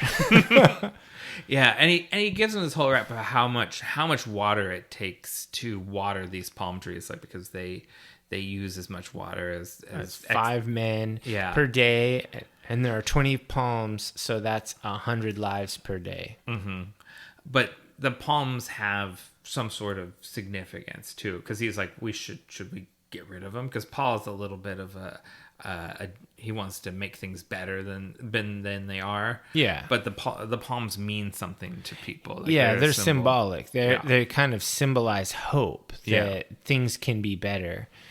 And so I was just noticing, it kind of cuts into Paul in his room. He's back to studying. I love the bronze wall art of the koi fish of the worm. Oh, they're both. Oh, yeah. There is a really cool thing of the Shai-Hulud. Yeah. And it's like almost like Shai-Hulud's mouth is the sun. Like it has all the rays coming off of it and stuff. I like the koi art too. That's really cool. That's where Paul is sitting across from that kind of. He's sitting in front of the Shai-Hulud art. And then he's looking at his little projector. And, I was looking at projectors online for like, there are Bluetooth ones from your phone and stuff. Ooh, those are so cool. Handy, but they don't. You're gonna want to. They're not holographic. Deeper. I know they're not holographic, and they won't do like a high def 1080p. That's not bad. Yeah, you can get 1080p over Bluetooth from your phone. That's pretty good for a thing the size of a soda can. Yeah, that's true. So anyway, he's doing his nerd thing, and oh shit, there's a fucking mecha wasp. It's about to kill you. I always think of it as more like a mosquito, but yeah, I don't know. Yeah, the hunter seeker comes. Yeah, it burns a little hole in the wall and comes in to get Paul. Yeah, I called it a murder drone in my notes, but yeah, it's the hunter seeker, and it looks like a bug. And Paul literally hides in the hologram of the brush. Yeah, like the Maudib. Oh, the little mouse, exactly like the Maudib. Yeah. And so, yeah, I just thought that was super cool. And he's standing there in the camouflage, and he sees that his knife is so far away. And I was like, what are you going to do with a knife against a bug drone? Well, and it's also his shield. Oh, that's true. Because his bracelet shield is sitting on the bed over there. I wonder why he took it off. I guess he's in his bedroom. Do you shower with your watch on? No. Yeah, it's just a habit. You just take it off when you're getting relaxed. Yeah, so he stands there, and eventually it kind of turns and it makes a run for it, or it goes towards him, but he doesn't move and he doesn't flinch, and it stops because he's motionless. And then somebody's at the door, the hunter seeker drone goes after him, and Paul rushes over and smashes it and saves Mapes' life. And that's a big deal in the book. It is a big deal. It's because, she wants to be there to see him, essentially, because he's fulfilling this prophecy. And she's there to be a service to him and his mother. And then he saves her life. And it's just more of the prophecy. He's definitely the one. Yeah. And so, then there's kind of a scene where Thufir resigns. He submits his resignation to Leto, and Leto is like, you would deprive me of your services when I most need you. Yeah. And Thufir's like, my honor demands it. And he's like, damn your honor. Yeah. You can get... you want absolution? Get it by finding me Harkonnen spies. Yes, I love that. And Thufir's like, yes, my lord. And he goes off. And I was just like, man, that was a short scene, but it really told you a lot about Leto, and it told you a lot about Thufir. And that was it was really cool, because I liked Thufir in the Lynch version. I liked him in the books. He's this loyal guy. And in the books, it kind of impresses upon you about how Thufir is like an older mentat. He's been around a long time, and he's pretty famous. Like, everybody knows who he is, because he's such a big deal. Like, the Harkonnens would never dream of killing him. Like, when they attack, he's extremely valuable, and so they don't have to say that in this movie. He just is valuable. I know. Lisa, she's like, does he live? And I was like, he makes it to the end of the book. Like, it's like, yeah, Thufir, he lives through this. Like, I won't say he lives forever. Yeah. And so that was really cool. And then we kind of cut over to what is it? It cuts over to, we have the scene where they're having like their strategy meeting, and then we have Duncan Idaho comes back, and he brings the Fremen with him. I think you might have skipped over the quick meeting between Reverend Mother and Baron Harkonnen. I did. Where we get to see the Harkonnen pet, which I saw on Twitter. They called it a tarantula wolf. Okay. It has human hands on its spider legs, and it is weird. Yeah, it is weird. And he's like, oh, it can't understand. And she uses the voice, oh, it understands. Yeah, she goes, get out. And it scurries off. Yeah, that was a human. And so, they have this meeting, and I was just like, oh, man, Piter de Vries, Gaius Helen Mohiam, and Baron Harkonnen. This is a great scene. Power characters. And so she gets them to agree, Harkonnen to agree to spare Jessica and Paul. And he says, we won't harm them. Of course, classic vampire language, right? Like, technically true. The desert will kill them, not us. Yeah. And that's basically what they're setting up, is the reason why they just don't cut Paul's throat. is because the Baron knows that the Emperor's truthsayer will be there and say, hey, you promised this. Yeah. What's going on? And so she that sets up for the incoming attack. And I think this probably just occurred to me now, the Reverend Mother's no dummy. It's not like the Baron Harkonnen tricked her. She knows that by getting him to swear to let them be exiled, she is sending him out to the Fremen. Yeah, and they're the ones that sewed the mythology and all of that. So this is all her like webs on webs. Like she's working as intended. She's outwitting them. Yeah, this is not a bug. This is a feature. Like she knows this is going to happen. Yeah, they're extremely predictable what they're going to do. Yeah, and I love how the Baron is portrayed as a scary, intelligent man in this scene. He's very imposing, but he's not like mustache twirling evil, like in the Lynch version. And I love how he says, "My desert, my Arrakis, my Dune," and then floats up. Yeah, I like how he just wears silk pajamas through the whole movie. If you could float, whatever, man. Yeah, so I thought that was cool, and they have the strategy meeting, and then they tour the spice fields, and Thufir tells us a bit about some stuff. Now you're skipping over. Oh, no. You're skipping over. Stilgar comes in to meet the Duke. Oh, did I? Yeah, maybe so. No. They tour the spice gear and see that the Harkonnen sabotaged them first. Okay. And then they say, hey, who's in charge of taking our complaints? And they're like, Dr. Liet Kynes, the planetologist, arbiter of the change. And that's when Duncan Idaho comes back, tells them that there's millions of Fremen, and he was successful, and Leto's really proud of him, and they fight like demons, desert power. Yeah. And so it's like they get all that, and then the Fremen comes to meet them after Duncan introduces the idea of it all. And I love how Javier Bardem portrays this character. It's just pure strength. Yeah, and there's a sort of like uncomfortableness there in their city, but total confidence. Like he won't surrender his knife, and so and Duncan says, "Oh, it has ritual significance," and so Leto's like, "Okay, let him in." And Gurney is this whole time he's like, "Hey, don't walk so close, hey!" And he just like bulldozes right up to the desk. Like he's not gonna like bend and scrape. He's just like gonna approach the Duke like an equal.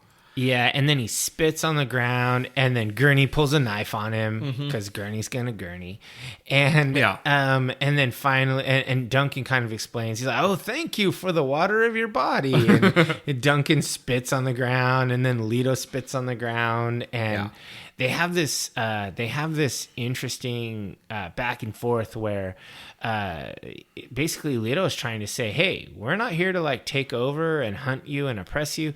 But we got to do what we got to do. This is my fief given by the Emperor." And Stilgar says, "Don't trespass in the desert. Don't come for the sieges. And we're good." And Leto basically is like, "Well, we can't say we'll never go in the desert, but we will never come to your sieges, and we will never hunt you." Yeah, and Stilgar says, "That's very honorable. I must go." Yeah, and, he's like, and he goes, "That's all I have to say to you." And Paula's like, "You would honor us by staying." Yeah. And he's like, "Honor dictates I be elsewhere." Yeah. And but then so, he says in Fremen, "I recognize you," to Paul. Yeah. And that's pretty cool because Paul understands it. He studied their language. That was part of his nerd shit.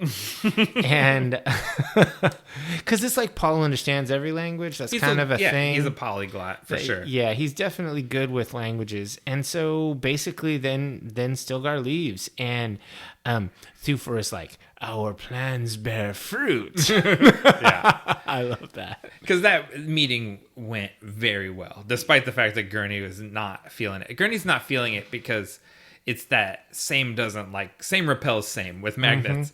Gurney and Stilgar have a lot of the same mojo. Yeah. And so it's like, those two want to push off of each other. Yeah. You can't disrespect my dude. Like, that's not cool.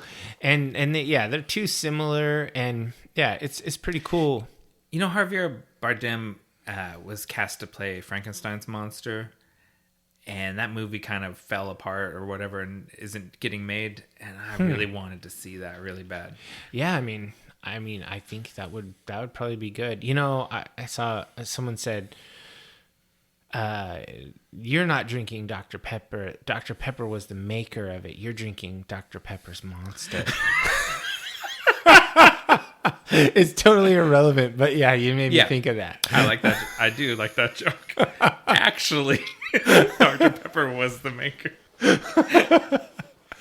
Yeah. So anyway, that was a side tangent of all side tangents. Yes, and now's when they go to tour the spice fields, though. Correct. Yeah. This is before what I was saying was they looked at the spice equipment, the drums and stuff, and found so that the Harkonnens had kind of sabotaged. Yeah, they kind of screwed him. And so Dr. Liet Kynes shows up, and it's played by Sharon Duncan Brewster, and she seemed really good in the role. I hadn't done any of my investigations about these actors and whatnot until after I saw it. So my initial impression was I liked the seriousness that she brought to the role. She was really good at being sort of stoic but somewhat defiant all at once. Like, she definitely wasn't willing to bow and scrape. And I liked her portrayal. And then when I watched some interviews with the actress, I think that she was a really good choice, and she was really, really glad to be part of this project. And it was like a dream come true. And I always appreciate that when people see something for what it is. Like, I got to be part of something amazing. Yeah, and that's really cool. I like that. So I think this was a good casting choice, and all the internet people that hated on the gender swap here, I legitimately don't think the gender of this character mattered in the least. It is one of those times when it really doesn't affect the character at all. Yeah, it's just a smart person who has a job working for the Emperor and has been here for a long time. Doesn't actually matter. It could be any ethnicity. It could be any gender. It doesn't matter. It's just not relevant. Dr. Kynes is Chani's parent, though, correct? That is, am I remembering That's that from right? the book. Yeah. Okay. I don't even know if they're going to roll with that. I think they are. Probably. Yeah. It really, I wasn't even going to bring it up. I'm on record for always hating the haters. Yeah, you always hate the haters. Sometimes I agree with them because I think sometimes stunt casting is a bad thing. Yeah, but I don't think that's in this case that wasn't at all. I actually think that the casting in this movie was one of its strengths. So yeah, this was a cool character, and I think that I love this scene. How you mentioned that, like, the knife fighting scene, it was in the Lynch version, and you get to rewatch the same scene through different eyes.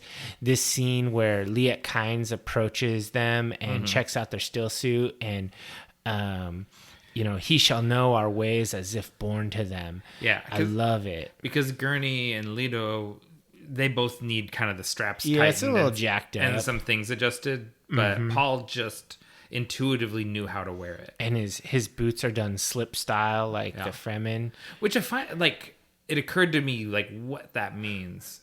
It's that rather than tucked into the boots, they're over the top of the boots, so it sheds sand instead of sand coming in, basically funneling sand into the top of your boots. Yeah, and one of the things they never explain in the movie, but is explained thoroughly in the book because Frank Herbert is a splainer, is that the still suit is actually powered by pumps in your heels. So that's actually how it circulates the water through. Yeah. It's pumps in the feet. Okay. And so she just says your movement powers. Yeah. And so that's why it was sort of important in the book when he did the boots right. He did it Fremen style for walking in the sand as opposed to walking on hard surfaces. Oh, okay. So, and I agree. Your your summary was also correct. It's just definitely a great scene, and I thought it came off really well. Yeah. And then so basically, then they go out in a thopter and they're checking out the dunes and they're going over worm territory and they see the dust from one of your harvesters. Yeah, she says. And Duke Leto is piloting the ship. It's a nice little callback to earlier when he said he always wanted to be a pilot. And I like how all the big dogs actually learn how to do the piloting, the fighting, and all of that. None of them are helpless. Yeah, and and also, not to mention Star Wars again, but Oscar Isaac is a pilot in Star Wars also, and I just was sort of struck at how comfortable he looks in the cockpit. Like, he looks like, I am a whiz at flying fake spaceships. Like, like, he really knows how to do it. So who's a better pilot, Poe or Leto? Ooh. It's tough. Poe Dameron's pretty fucking he's good like pilot. one of the best. Yeah. Yeah. But we'll say Leto's a better leader. Yeah. It took 3 movies for Poe to still not be where Leto was in 20 minutes. Yeah, he's still pretty petulant in the movies. Yeah. So basically, I was thinking, like I wrote in my notes, I really hope this is the rescue scene from the book, and it is. Yeah. So basically, I mean, we don't need to go over this beat for beat, but there is there's a full harvester, and there's going to be a carryall going to pick it up, but the carryall malfunctions, and because of sabotage. Yeah, because of sabotage, and Paul is like, why don't we just use shields? And then Dr. Liette says, yeah, shields send worms into a killing frenzy, so we can't do that. And while we're talking about worms, there's worm sighting confirmed nearby. It's on the way. So definitely this is going to be bad. These guys in this harvester are going to die. And Leto is like, I'm going to be a big damn hero. We dive our thopters down. We're going to dump all this equipment out of the thopters to make room for all the dudes to get into the thopter. It's a really good character moment for Leto because it shows his priority is lives over spice. And that makes an impression on Dr. Kynes, because the people on the mining platform don't want to ditch the spice, and Leto's like, damn the spice, I want everyone on my ships. And Dr. Kynes is like, damn the spice, this is not a Harkonnen. Yeah. And this next little part is a pretty big departure from the books. So in the books, Paul never leaves the thopter. Okay. But in this movie, Paul gets out, and it's an important moment when his feet finally hit the open desert sand and the melange, the spice. They never call it melange in this movie. Yeah. When the spice hits his nose and when he sees it. Yeah, he doesn't quite get the mask on in time. He tries. Yeah. And we get the full pumpkin sparkle, as I like to think of it, where Paul is breathing it in and he's very sensitive to it.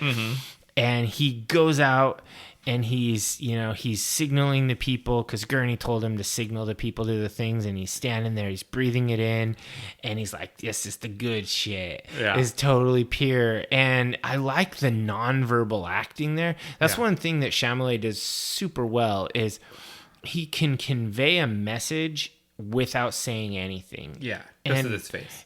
Just from such a young actor, he's just a natural. So I love that. And then basically, like, they're trying to run away, and Paul's not in the rig. Yeah, Paul. Timothy Chalamet, he called it. He said Paul has a free lapse, which I had to Urban Dictionary, and it's basically when you are trying to be sober and then something happens that you get intoxicated, like contact high or whatever. And so Paul, he walked out there not prepared for the vision he was going to get when he inhaled a nose full of spice, and he really gets a waking vision and gets a lot of information dumped into him. And I like because he's just out there in the sand, kind of like in a state, and Gurney runs out to get him. And a call back to their scene earlier, and he says, I recognize your footsteps, old man. Yeah, Like, I really loved that. That was so good. yeah. And yeah, Duke Leto's not happy with Paul for going out and getting stoned when he was supposed to stay on the ship. And I love the physical effects here where they have the sand platform that they built below the vibrating platform below them. Oh, so that they would sink. And yeah, and when they vibrate it because the worm is getting near, the people sink in the sand. And I was like, wow, that's so cool. These physical effects are awesome. And you see the flying sand and everything. And then of course they run and they get in the ornithopter. Leto flies them away. And then you get to see Shai Hulud eating a harvester. It's pretty cool. And it is suitably impressive. Like, it is terrifying. Like, it's one of those things, like, it's just a big hole in the ground with a million teeth, but it's like, it's hard to make this thing that's so impossibly huge and sort of hard to imagine look like a real thing that is as scary as it would be to people in that real environment. And I think they do it. Yeah, I agree. I think in this case they really play it up and they make it extremely cool. I was impressed personally. Like, I was really, I don't know, I was just like, wow, that is so cool. Shai Hulud. And I just thought it was just really cool. And basically the planetologist basically gives zero fucks. Like, she's really blasé at this moment. Sort of. I think there's what she's saying and what she's acting with her eyes, I think, are two different things. Yeah, she's probably just trying to play it down.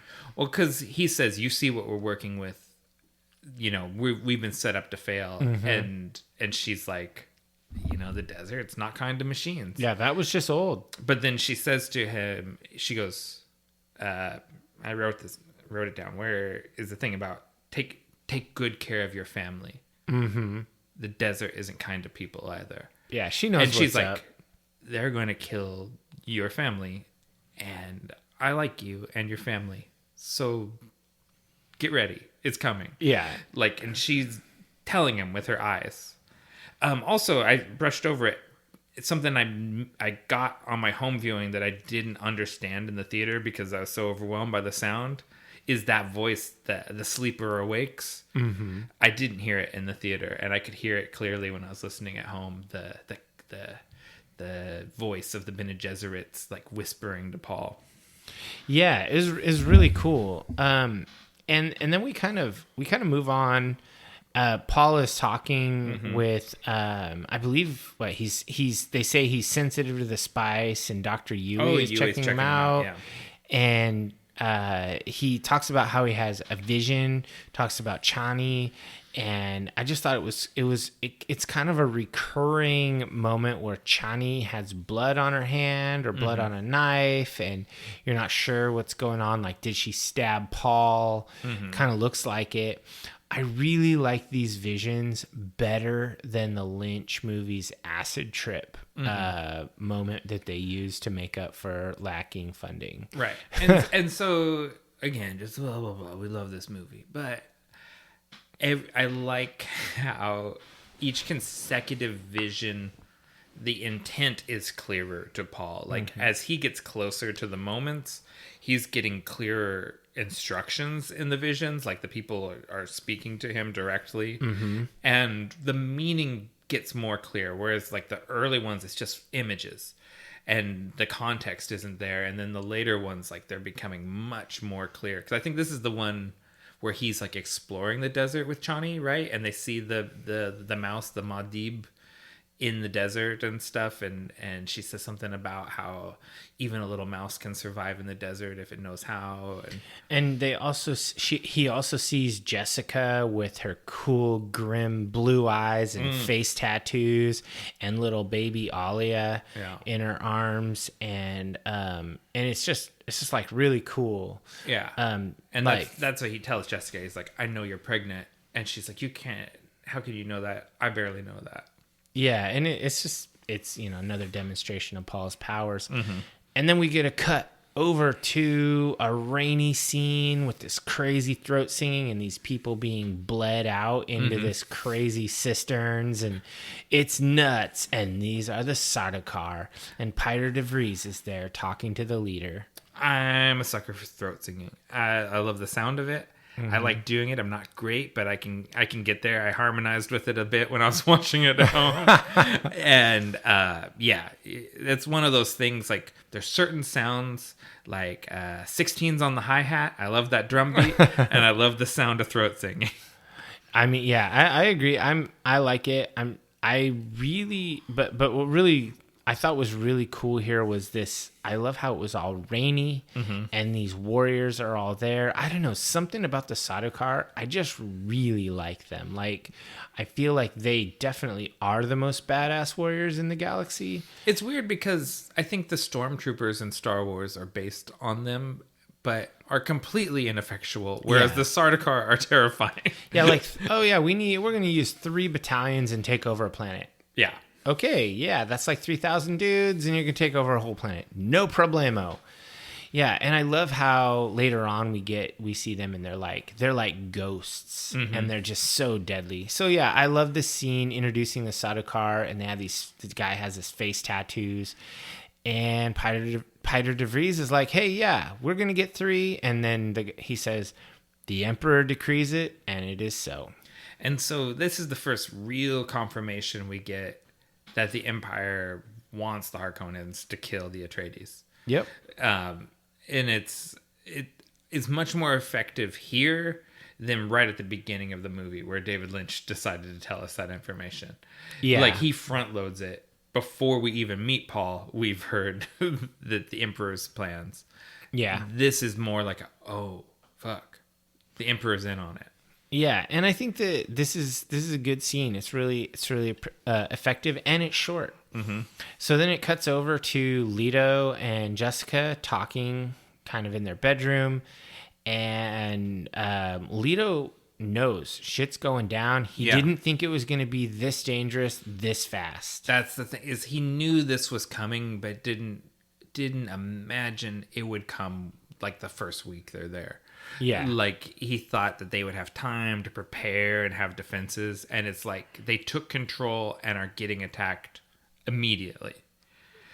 And there's some good dialogue in there. It's like, I'm not asking his mother, I'm asking the Bene Gesserit. Like, will you protect Paul? Yeah, and so that hit the first time I watched it, but then watching it the second time, I actually understood the implication more, because Leto knows that he's going to die, but he knows Jessica isn't, because she's part of the Bene Gesserit, and he's saying, is Paul under your protection as the Bene Gesserit?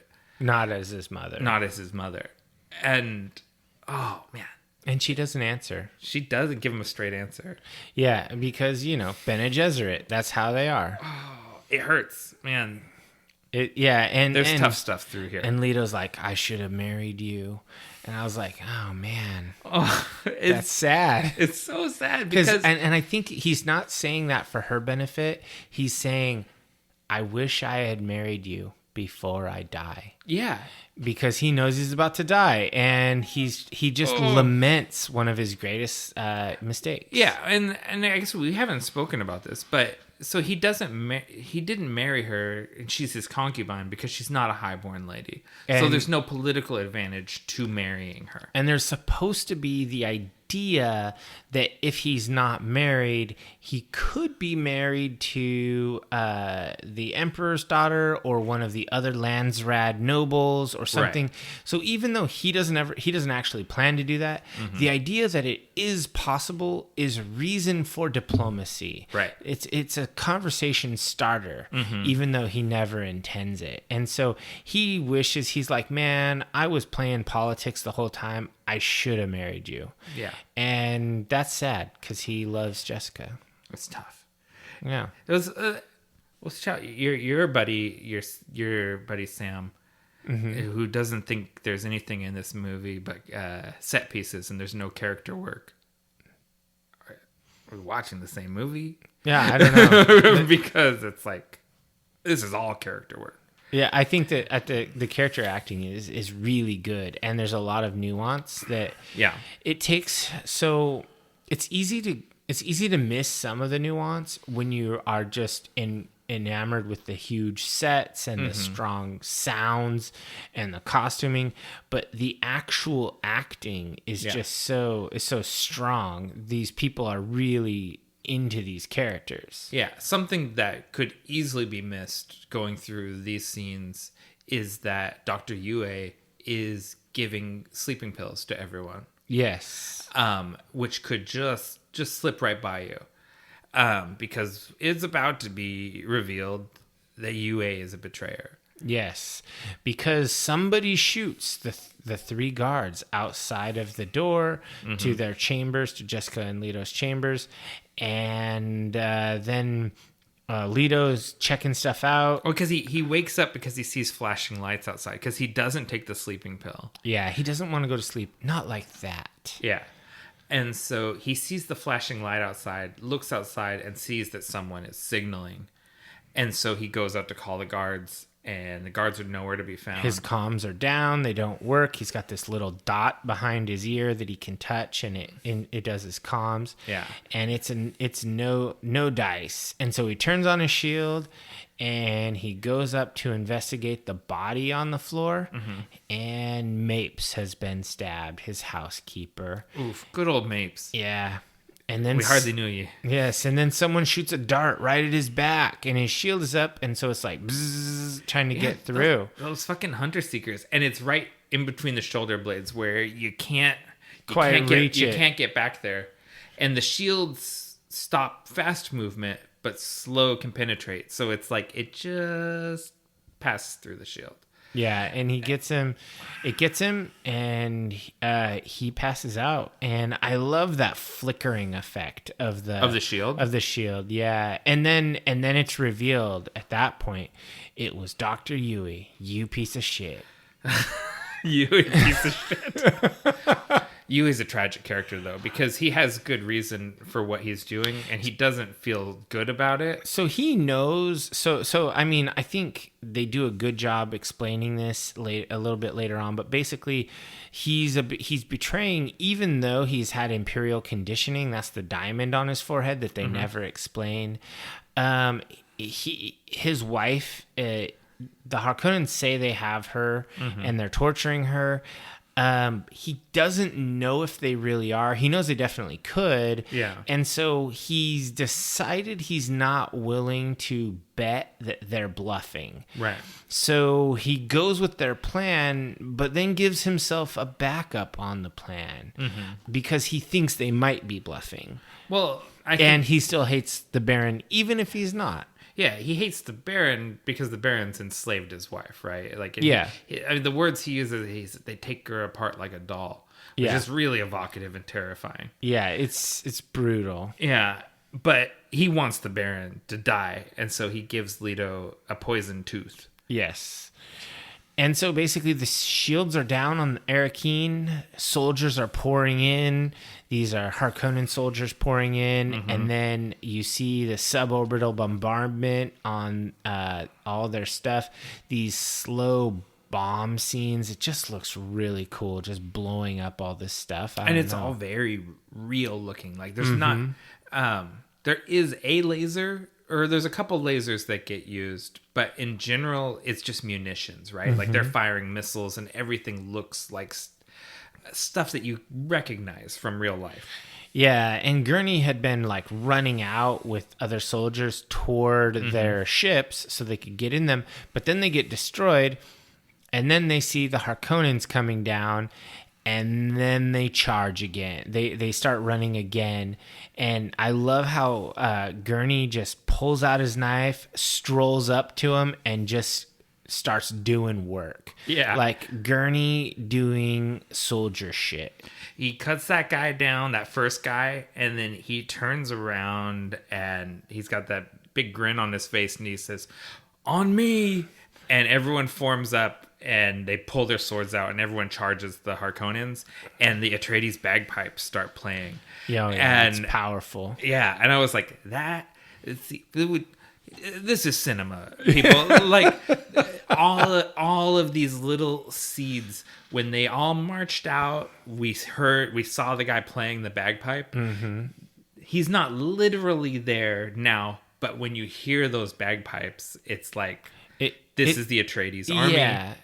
That's their battle cry. And other seeds had been planted, like you knew. So the reason the Harkonnens needed the Sardaukar was stated because the Atreides have the finest legions because they were trained by Gurney Halleck himself. Right. And so the fact that he is revered as the trainer of the greatest legions, the very fact that he's the point of the spear says even more. Right. And so this is a powerful moment, and it basically shows you that yes, the Atreides legions will stomp a mud hole in the Harkonnen legions. It's not even a contest. Yeah, but then something else happens. They do have the Sardaukar, because the Sardaukar basically show up and shit goes sideways. Yeah, because they pincer move the Atreides, right? It's a different battalion or whatever, a different unit of the Atreides are fighting the Harkonnens and winning, wrecking them. Yeah. And then the Sardaukar drop in like ghosts behind them. I love that. In their white armor, and they come in completely silently, and then that's a wrap. So in the books, the Sardaukar are often described as wearing gold armor, but in this they're wearing white armor, and I think it serves so much better. It's ghostly, and then in some of the visions you see Paul in kind of a golden armor, and I actually like that choice better too. Yeah. So I think that like when they drift down behind the Atreides, and then they just destroy them. You see how powerful the Sardaukar really are. Yeah. And then, you see, all I can think about is, man, I hate you, Dr. Yui. You are the reason. You selfish prick. You put you and your needs ahead of all these people. It is so many. Obviously, you do whatever for your wife, but it's so many lives for the chance of saving one life. It's not even a guarantee of saving one life. But here's a hypothetical. Say you're Dr. Yui, and the Harkonnens get you a message, hey, we got your wife. We're taking her apart like a doll or whatever. Ugh. And do you go along with them, or do you go to Duke Leto and say, hey, the Harkonnens have my wife. They're doing all this shit. Please, I need you to help me. Do you think Leto just is like, nah, fuck you, Dr. Yui, I don't care? You're right. Leto is the sort of guy that would offer himself up. Like he would go to war for his people. Right. It's true. Yui made a bad move. Yeah, he's a piece of shit. He's a selfish prick. I still feel bad He's for him. He's a traitor. He's a turncoat. But he's about to get it. He's the Viserys of this show. Yeah. No, because when Drogo pours the gold over Viserys' head, and he falls down and donks and makes that gong sound when he hits the floor. That was pretty satisfying. I laughed, and that was hilarious. When Yui gets his throat slit by Baron Harkonnen here, I did not laugh. I didn't laugh. I was like, and you didn't get anything. It's like you knew she was already dead. Like you knew in your heart she was already dead. You were betraying on a hope based on a lie. It's more of a sad disgust feeling you have here. Yeah, that's Viserys. You laugh when he dies. Yeah, that's why I say I don't like. I have harsh words for Dr. Yui. I understand the character, and he's ultimately a tragic figure for sure. So basically, we get to the scene. The Harkonnens march through and they take over everything, and then you get to the scene where what. Are you? No, I think I'm jumping ahead. You're jumping over Duncan Idaho. Yeah, that's true. Yeah, because this is my favorite Duncan Idaho. Is because he wakes up and just goes through and it's killing Sardaukar kind of left and right and showing what the type of warrior he is. And then he goes out and there's like 8 Harkonnens kind of guarding this ornithopter, and he cuts 4 of them into pieces. Yeah, just with ease. Yeah, and then points his sword at the other 4, and he says something like "Stand down, you dogs," or something like that, and they just walk away. They're just like, nope. They're nope. like, "Go ahead and take the ornithopter," and then he gets in the ornithopter and starts blowing up Harkonnen ships. Like he doesn't waste. He doesn't just escape. Yeah, he destroys as much. Blood and treasure as he can as he escapes. Yeah, I think where I was going with that was I think that's where they actually cut over to Dr. Yui, like a moment of him, saying to Leto, like the tooth, the Baron, like, so it's kind of gives you a moment with him. Right. But yeah, the Duncan, Idaho scene, I just love that. It's got so much like bravado to it, and it's just. He's just so badass. Like he's one-man army in his freaking pajamas. He's going through and just killing armored soldiers, like with their shields on and everything. Yeah, it was just really cool. And then we cut to Paul and Jessica in the ornithopter. Mm-hmm. And yeah, it's pretty smart having a deaf person to take out a Bene Gesserit. That was some good planning right there. They're thinking. The voice is no good on a deaf guy. And Jessica notices Yue's diamond symbol scratched into the seat that Paul is strapped into, and there's a bag of stuff there. Yeah, and so I guess Yue had planted stuff, and he was understanding that Jessica's not going to die here. This is definitely going to be fine. And I mean, I think that this situation where they're flying out there and these gnarly Harkonnen guys, I think these actors of these thugs, man, they really make Harkonnen seem like heinous, horrible people. That the big guy, the one that's threatening to rape Jessica, he's definitely been the thug guy in a lot of movies. Like I think he's in a Fast and Furious movie. They use him a lot, and he always plays this same guy. Just like the worst dude, the worst, biggest dude. Yeah, and I just think that was really cool, and I like how her and Paul gets beat up, uses the voice badly, gets beat up a little more, and then finally he does it right, and then Jessica gets free, and then it's over. It's over for them. She's completely. Like, kill him. Yeah. And he does it. And she's basically afterwards, she's like, you got to be more casual about it. Yeah, she said you were forcing it. Yeah. I really like that. And when they kind of look back at the city at Arakeen, it's just in flames. It's destroyed. It's tough. They know, like, everything's over. Like, their way of life is over. Like, everything that they had before is gone. And it hurts. It hurts when they watch that burning city. Yeah, and it kind of shows them, and they've got the Frem kit and whatnot. They'll be fine. And then we go to that Leto scene, and Leto is naked on the suspensor chair at the opposite end of the table as the Baron, who's eating. No big deal. Compliments to your cooks, cousin. Yeah, that's what he says. You have a wonderful kitchen, cousin. Yeah. And I think that's the first and only mention that they have blood ties to each other, besides this rivalry the two families have. Well, and it's also a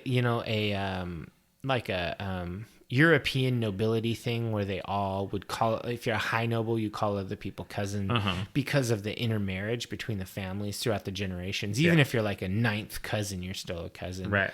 But yeah, for sure. I like that kind of nod to the old school human nobility on Earth. And I love how he says, your bloodline ends forever. It's just like so final. It's tough. And, this is just a gush fest, like you said, or like I said that you said.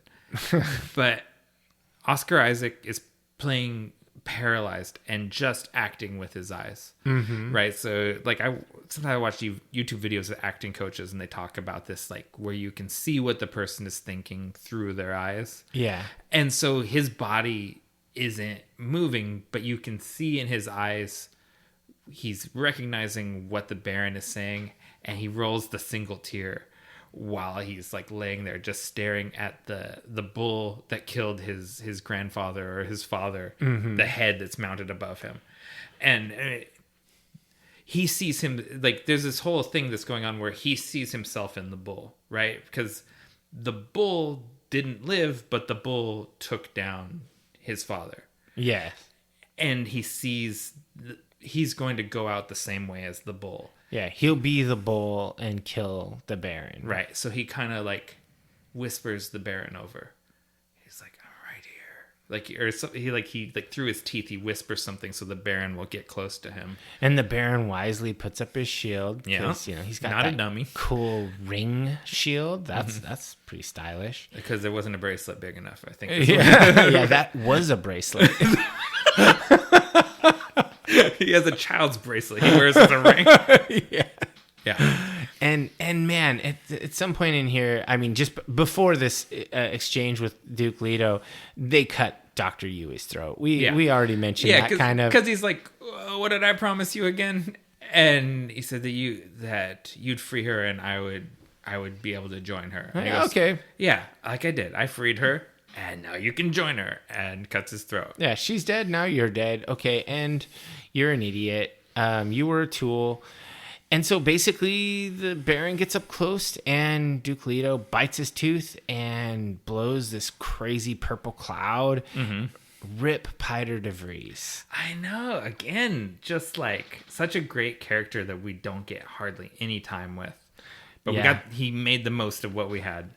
Yeah, it was crazy. Like they made this poison cloud look really cool, and you see the Baron just go and like flee away with his like his suspensors, and the Harkonnen like troops or whatever run out the few that make it out of the room, and they seal the door basically like so the gas doesn't escape. Yeah, and so you're left wondering whatever happened there.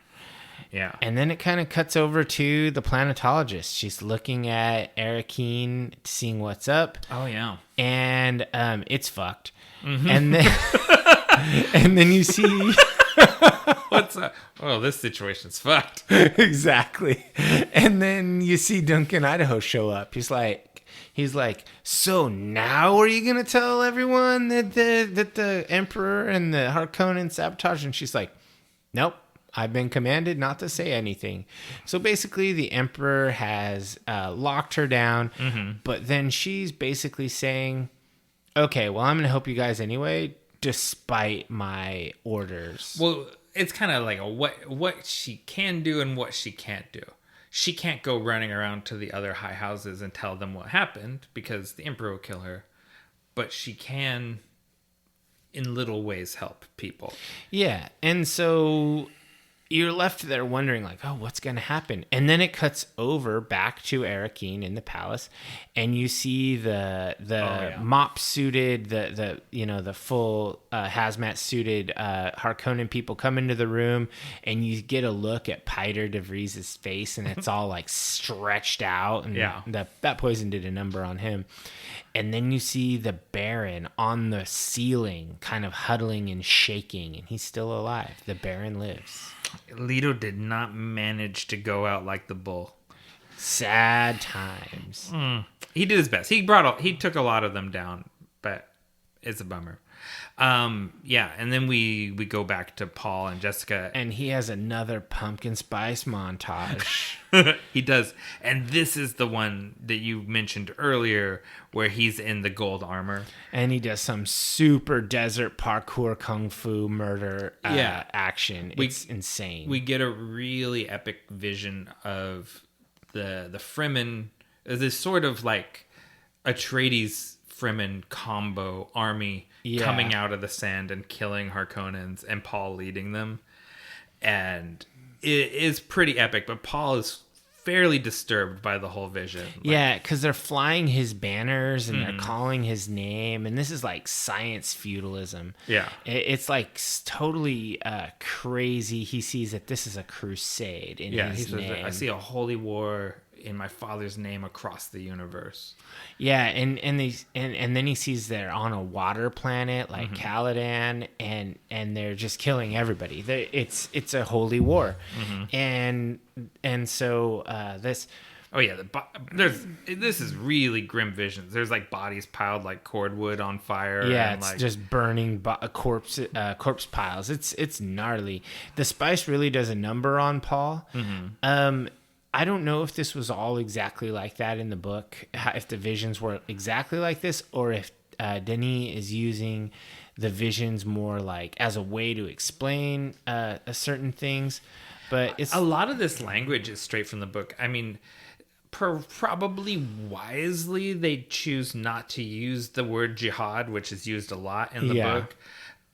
They say holy war, which gets the point across with marginally fewer connotations. Sure, because in the books by Frank Herbert, all of them I've read them all. They talk about the faith that is so popular across the universe is the Zen Sunni monks. Like they're it's a combination of Zen and Sunni Islam. But I guess at the time in the 60s when he was writing these books, it was no big deal to talk about these esoteric Eastern religions.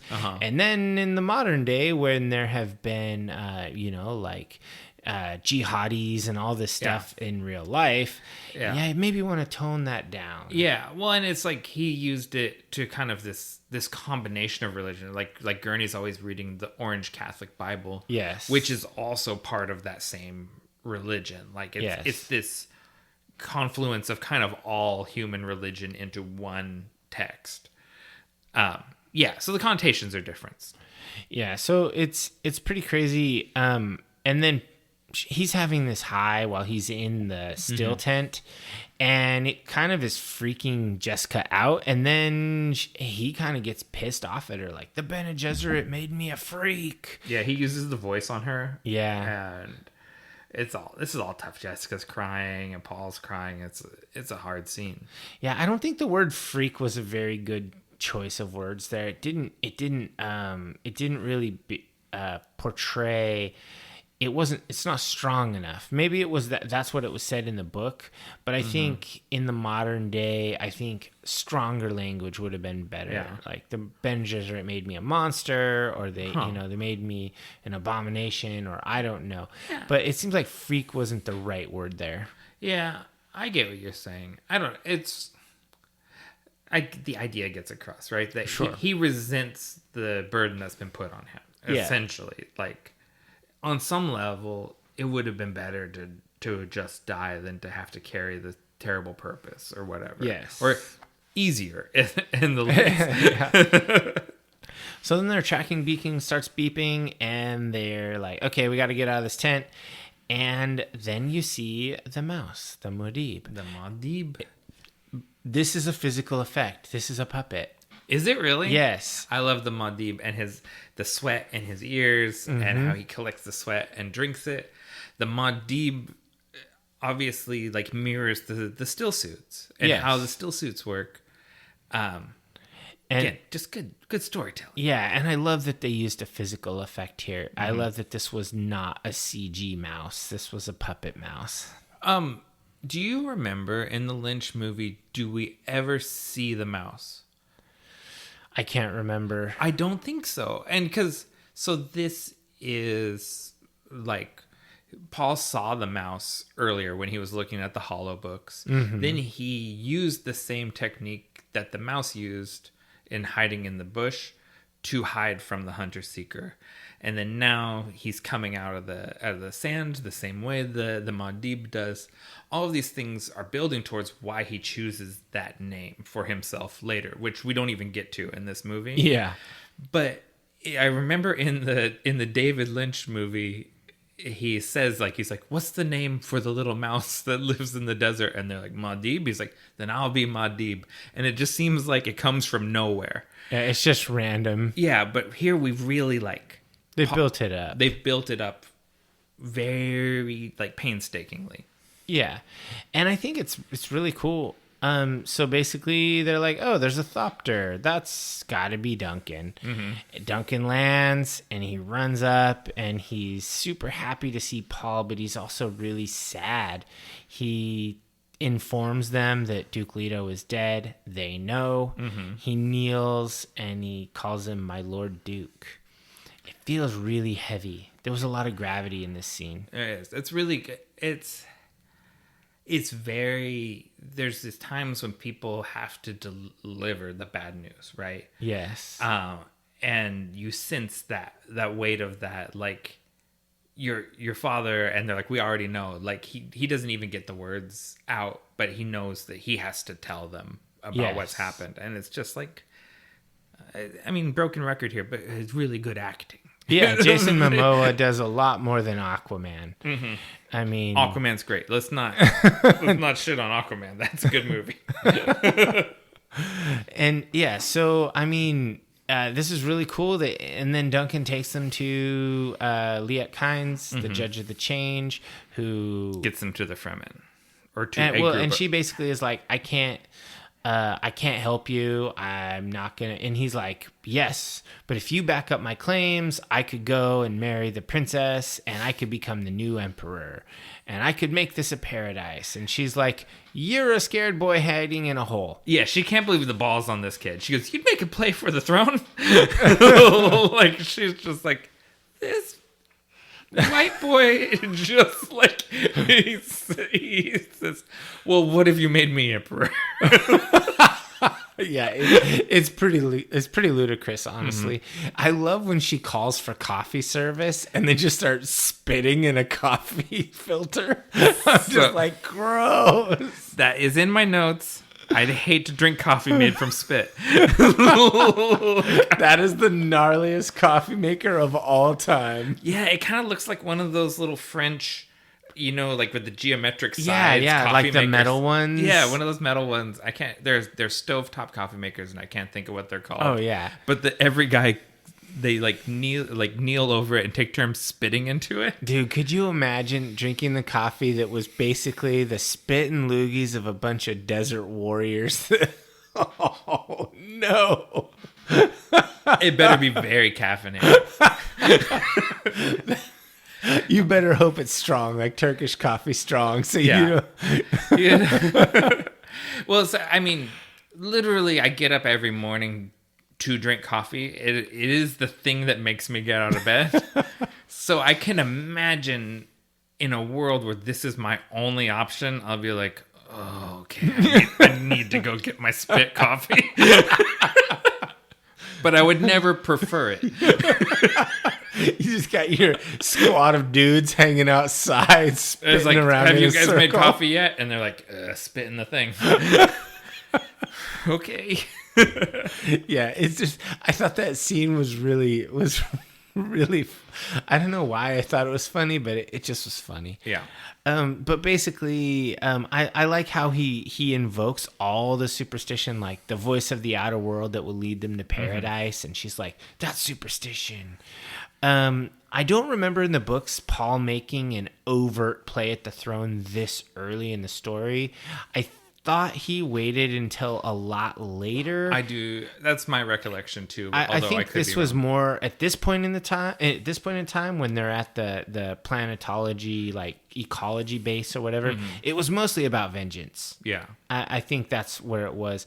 But then as they're doing this, you see they're having this conversation. It cuts back out to the section where the guys are making coffee, and then boom, you see some Sardaukar slowly drifting down, and the Fremen are nowhere to be seen.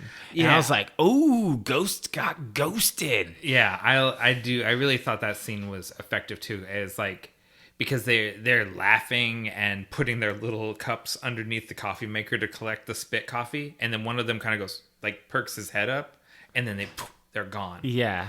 So when the Sardaukar come in, like you said, they float in, and there's no one to be seen, and then poof, they come up out of the sand, and it's murder time, and the fighting is so good. And you can't really even see it, right? just I like mean, there's sand. it's more just like murdering. It's not really like fighting. And I liked it. I thought that was really cool. And then it kind of cuts in, and you see, they're like, oh god, the side of the car here, we gotta run. And Duncan takes off his other glove, and he walks into the hallway, and he closes the door, and as it's closing, he gives the knife salute to Paul. And I was like, oh my god, okay, am I gonna cry right now? And because I read the books, I know it's about to happen. And Duncan goes in there, and he fights like a demon, like the Fremen, and he takes out all these Sardaukar guys. It's like 19 so guys, right? brutal, yeah. And they take him down. There's a knife right in his chest. He gets up and he pulls the knife out of himself, and he finishes the job.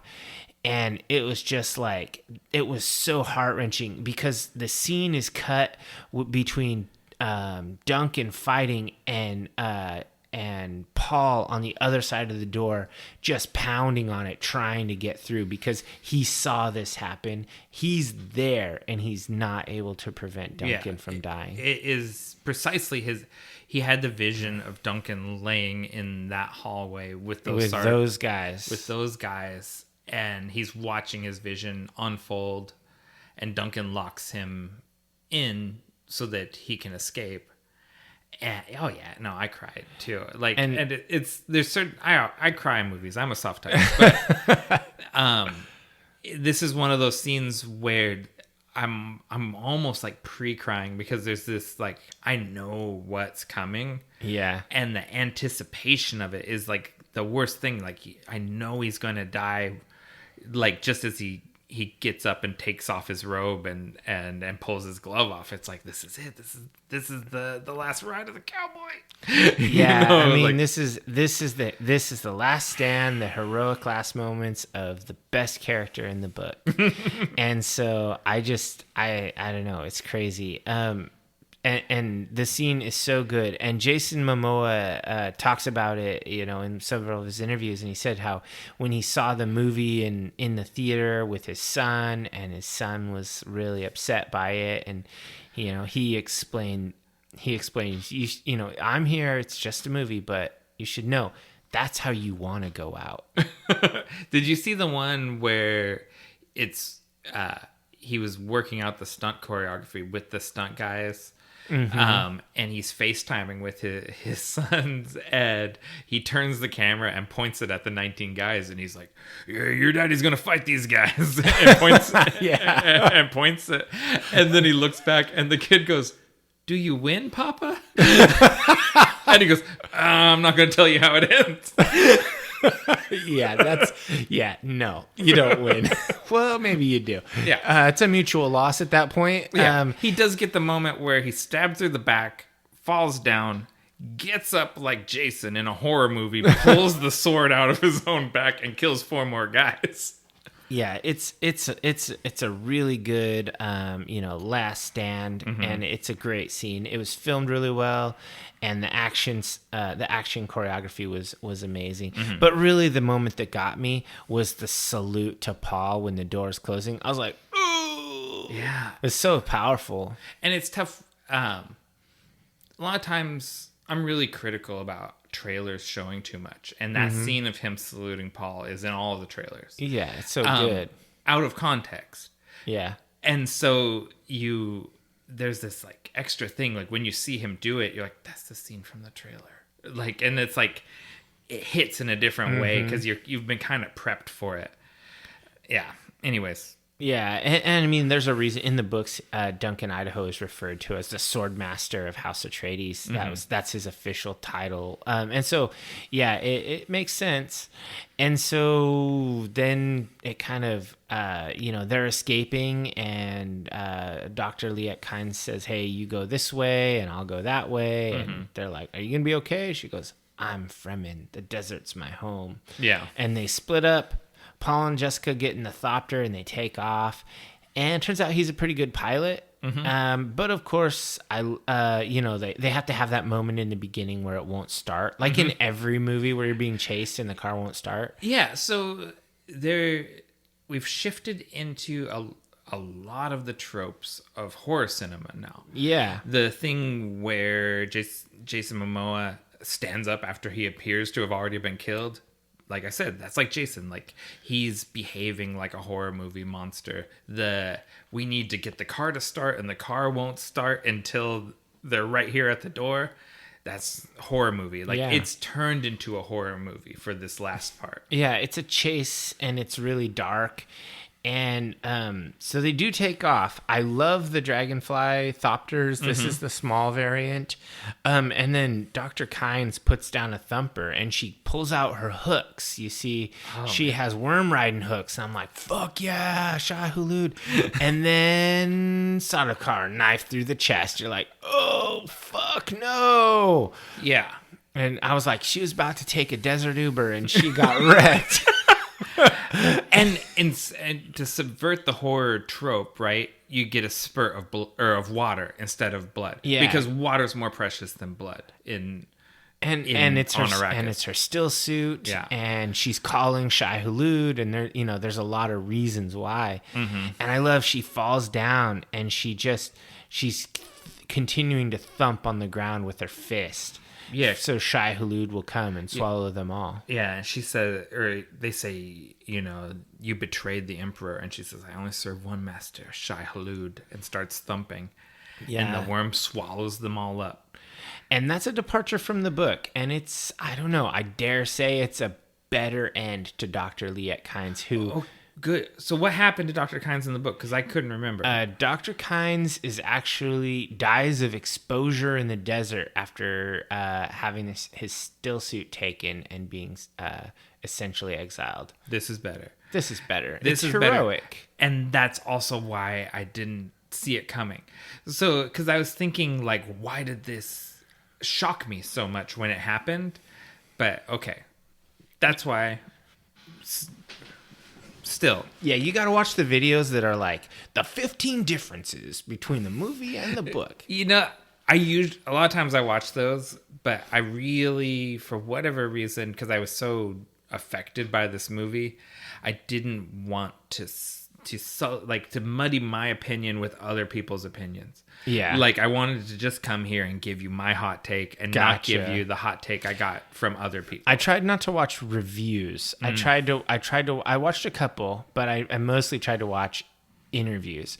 Anyway, so basically the ornithopter chase scene happens, they shoot missiles, and Paul flies it into the storm. This happened in the book. Yeah. It's really cool.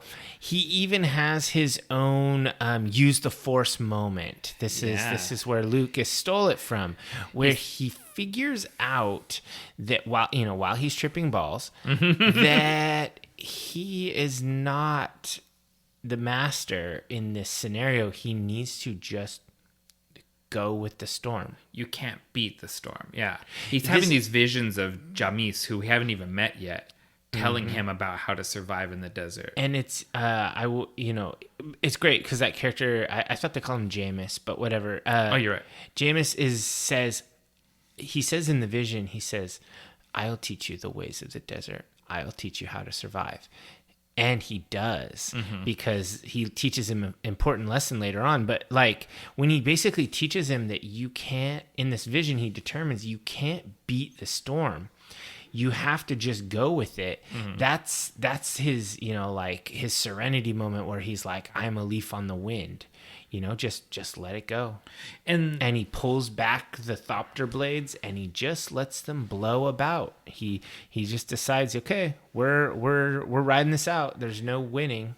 And this gets into the eco fiction or whatever that Herbert does. The ornithopters are a very natural looking thing. They look like dragonflies, right? And what does the dragonfly do? He just folds the wings back and rides the thing around. It just lets the wind blow him about, and and everything's good. And I think that this sort of voiceover during Paul's visions, it's really good. It's really interesting. And then it cuts to this weird latex wearing lady playing some crazy instrument. It's like a 4-key keyboard, and made out of rocks, And then you see the gnarliest back to tank you ever saw. That's not far off from what I thought when I saw it. I was like, oh, the Baron has a back to tank, but it's filled with oil. Yeah, because he's Harkonnen. Yeah. He needs olive oil and balsamic vinegar in order to survive. Right. And it's one of those things. It's like, in case you didn't get that this is a story about oil, here's a big vat of crude oil that the Baron is sitting in. Yeah, it's absolutely about oil, and yeah, this is it's so nasty. But I love how when Stellan Skarsgård emerges from it, he just looks so grim. Yeah, it's one of a few kind of nods to Apocalypse Now in this movie, and yeah, again, he's a better Brando than Brando. I'll go out on that limb and say that. And I love how the Baron lives, and basically Raban comes in here and he basically says, Paul and Jessica are dead. They have to be dead. No one can live through those storms. Of course, we know he's wrong. Paul's a special boy. But in the Lynch version of this movie, this is where we meet Fade. Where's Fade? Oh, we're saving him. Man. Are we gonna? You want to speculate now on the casting of Fade? Because I'm eternally gonna say it should be Sting. It's hard to beat Sting. I'll take Andy Skarsgård. The youngest one. The youngest one of the one that's closest in age to Chalamet is my pick. I think that's Bill. I think it's Bill, but if there's a younger Skarsgård, I'll accept it. Yeah, I think there's one that's like 19. Okay, that would work too. Yeah. Give me a young Skarsgård. They're not the vampire Tarzan one, but any of the little ones. What about, or not Floki either. No. Yeah. I'd take Floki somewhere in there though. Let's get all the Skarsgårds in part 2. Yeah, that's what Harkonnens look like. They look like Skarsgårds. I don't know. I'd like to see someone like Pattinson do it because I think he's got that lean, lithe look to him. And I'm a good actor. I'm a pro Pattinson guy. I'm on board with the Batman. I think they'll pick someone who's a little less big name, kind of how Timothy was not a huge name. I mean, he's a big name, but he's not an action Oscar guy. Nomination. Sure, I don't know, but he's not what you would think of as an action hero character. Yeah. Like, so, because he's a dramatic actor. Right. I think they're going to choose someone else who's a dramatic actor. Okay. And I don't know. I trust them fully. I'm not going to put my eggs in a Skarsgård basket, but that's what I imagine. Yeah, I mean, I think it should be a young, kind of thin dude, kind of how Fade was in the books. Yeah. Because, he's the anti-Paul. Yeah, he has to fight Paul. So, we need a Fade. Fade Rautha. For those divers who haven't read the book, there's this guy named Fade Rautha who is a Harkonnen who is supposed to marry the girl version of Paul, but he's the anti-Paul. Anyway, Baron Harkonnen tells Raban, squeeze Arrakis, squeeze them hard.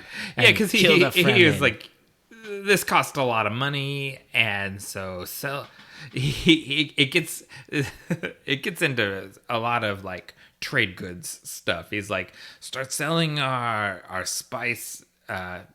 But not too fast. We don't want the price to rise. Yeah. Or the price to lower. The price to drop, yeah. And it gets very much into the oil market, oil futures thing. Oh, yeah. It's very much, because this was written by a drug-using hippie during the 60s, when oil markets are a big thing. They're still a big thing. Yep. So, yeah, it makes sense. And so I just noted here, I love in this ornithopter, because it cuts back, I love the old-timey dials and gauges. They're so cool. It's just like a plane. Essentially, all of the equipment inside is any helicopter or like 1960s it's like plane. a Cessna inside. You know, it's simple. It looks like retro future, I guess. And so, yeah, they're just gliding. One of the wings is broke, so they're on 3. No big deal. And then another one breaks. 2 wings, still okay. 2 wings are fine. Okay, one more wing breaks. Now you're on 1 wing. That's a problem. Yeah. Now you're going down. It's no longer flyable. And not to get too film school about this stuff, but we get the counterclockwise turn. It spins as it's going down, symbolizing the paradigm shift of the movie that's happening right now. We're going backwards, back to nature, back to the primitive, to the Fremen, where we're leaving civilization and going to a different paradigm. And luckily they land in some super soft sand. No big deal. They didn't hit those rocks that happened to be also nearby. Yeah. In some ways, the rocks would have been better. You think? They would have died? I mean, not... Ideally, you'd land closer to the rocks because they have some treacherous sand crossing to do. Yeah, they run across and they get over there, and in the bags they have still suits, and that's pretty clutch of Yui. Mm-hmm. No. Oh no, that was Kynes. Yeah, Dr. Kynes got them the still suits. Yui didn't think of it. He didn't. He's a noob. He's not. Yui was like, what's he gonna need? The signet ring, and a tent.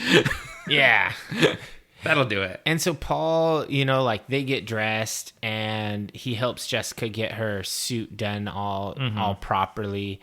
It's a good thing that he's the one. He knows the ways as though born to them. There's a really good moment there when he's just taking care of business, right? Like he starts stripping down and getting dressed, and she looks at him and kind of realizes the paradigm shift that's happened to her. And she's in the back seat now. Yeah. She's no longer leading Paul. Paul's leading her. And you see it on her face. Again, Rebecca Ferguson, great actor. Mm-hmm. She really shows that there. Yeah, and they put on these, the shrouds over the suits, and then they're basically waiting because they need to make a crossing. And the Fremen are watching on. Mm-hmm. And then Paul starts tripping again. He sees visions of Chani again, and the little mouse, and then the knife, which he keeps seeing over and over again, the sheathed knife. Mm-hmm. And then he gets out the compass and the monocular, and he's like, "Oh, we're in worm territory." Yeah, and then they're like, "Follow me, do the same moves," and they do this awkward arrhythmic dance. The sand walk. And yeah, it turns out that Jessica's pretty good at imitating things because she's a Bene Gesserit. She's good. And so then they're trying to make the cross, and they hit drum sand. Is drum sand a real thing?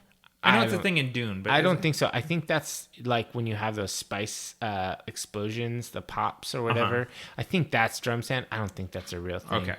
But in drum sand, because of the way it resonates when you step on it, the sand walk doesn't work. You're calling the worm when you walk across. Yeah, because there's like a hollow bubble underneath from the worms passing or something like that. Something like that. So drum sand, they step on it and they were doing the walk just fine, and then oh no, worms come in because they're in worm territory, and then they're like, time to run, and he's like, it's close by, run, and she's like, I get that. And we're still, like I said earlier, we're still in horror movie mode. Like, this has become still a horror movie. Yeah, and they're running, and the thing comes up, and it's, like, so scary right in front of them. And I don't know if this, it stopped, it didn't continue pursuing them, like if they were trying to be symbolic that it knows Paul is the one or whatever. But then you hear a thumper, and Paul states the obvious. It's a thumper. That's the exact same thing that Kyle Max says. It is. And so the worm goes away, and they made it to the rocks, and then Paul signs, "We aren't alone." Yeah, still horror movie. The thing that I really liked in this scene, and it's starting to shift right here as they go on into the rocks, is how dark it is. It's really dark. It is just the natural moonlight. And in the theater, normally when you're seeing a movie in the theater, the screen is very bright, right? The screen is illuminated, and through the screen, you can see the people in the theater. Yeah. This scene is so dark because you just have the moonlight lighting it, and the worm blocks out the moon because it's so fucking big that the theater is dark and you can barely see the screen. Yeah, I really liked that. In my first watching, I was like, man, I can't see shit. And then the second time, I was like, oh, this is rad. Yeah. It's making me squint like you would at night. Yeah, exactly. And it's like, oh, that's just like, that's next level. That's that little bit that another filmmaker wouldn't think to do that they do here. Yeah, it's so good. And then the Fremen approach, and Stilgar says, "Do not run. You will only waste your body's water." I love that. That was pretty dark. Basically, you're done, dude. It's over. And there's really good casual body language. Stilgar's like chilled out. Yeah, he's not worried about any of this. Well, and in a world where no one wants to waste water, waste their energy, waste anything, people are very relaxed. If they're not active, they're conserving, and no one is threatened by these two outworlders. Yeah. The Fremen are arguing, kind of like, is he the one? He doesn't look like the one. Yeah, he looks like a boy. He's too young. Yeah. And I think that they're basically like, like, I love it when Stilgar kind of goes for Jessica, and she's like, okay, yeah, no. And she just wrecks Stilgar. Yeah. It's so fast. Well, because he was impressed with Paul when he met him earlier, and Paul kind of beseeches him, like, you know me, you know what I'm about. We can be an asset. And Stilgar's like, the boy is young, he can learn our ways, but the woman, too old, not trained.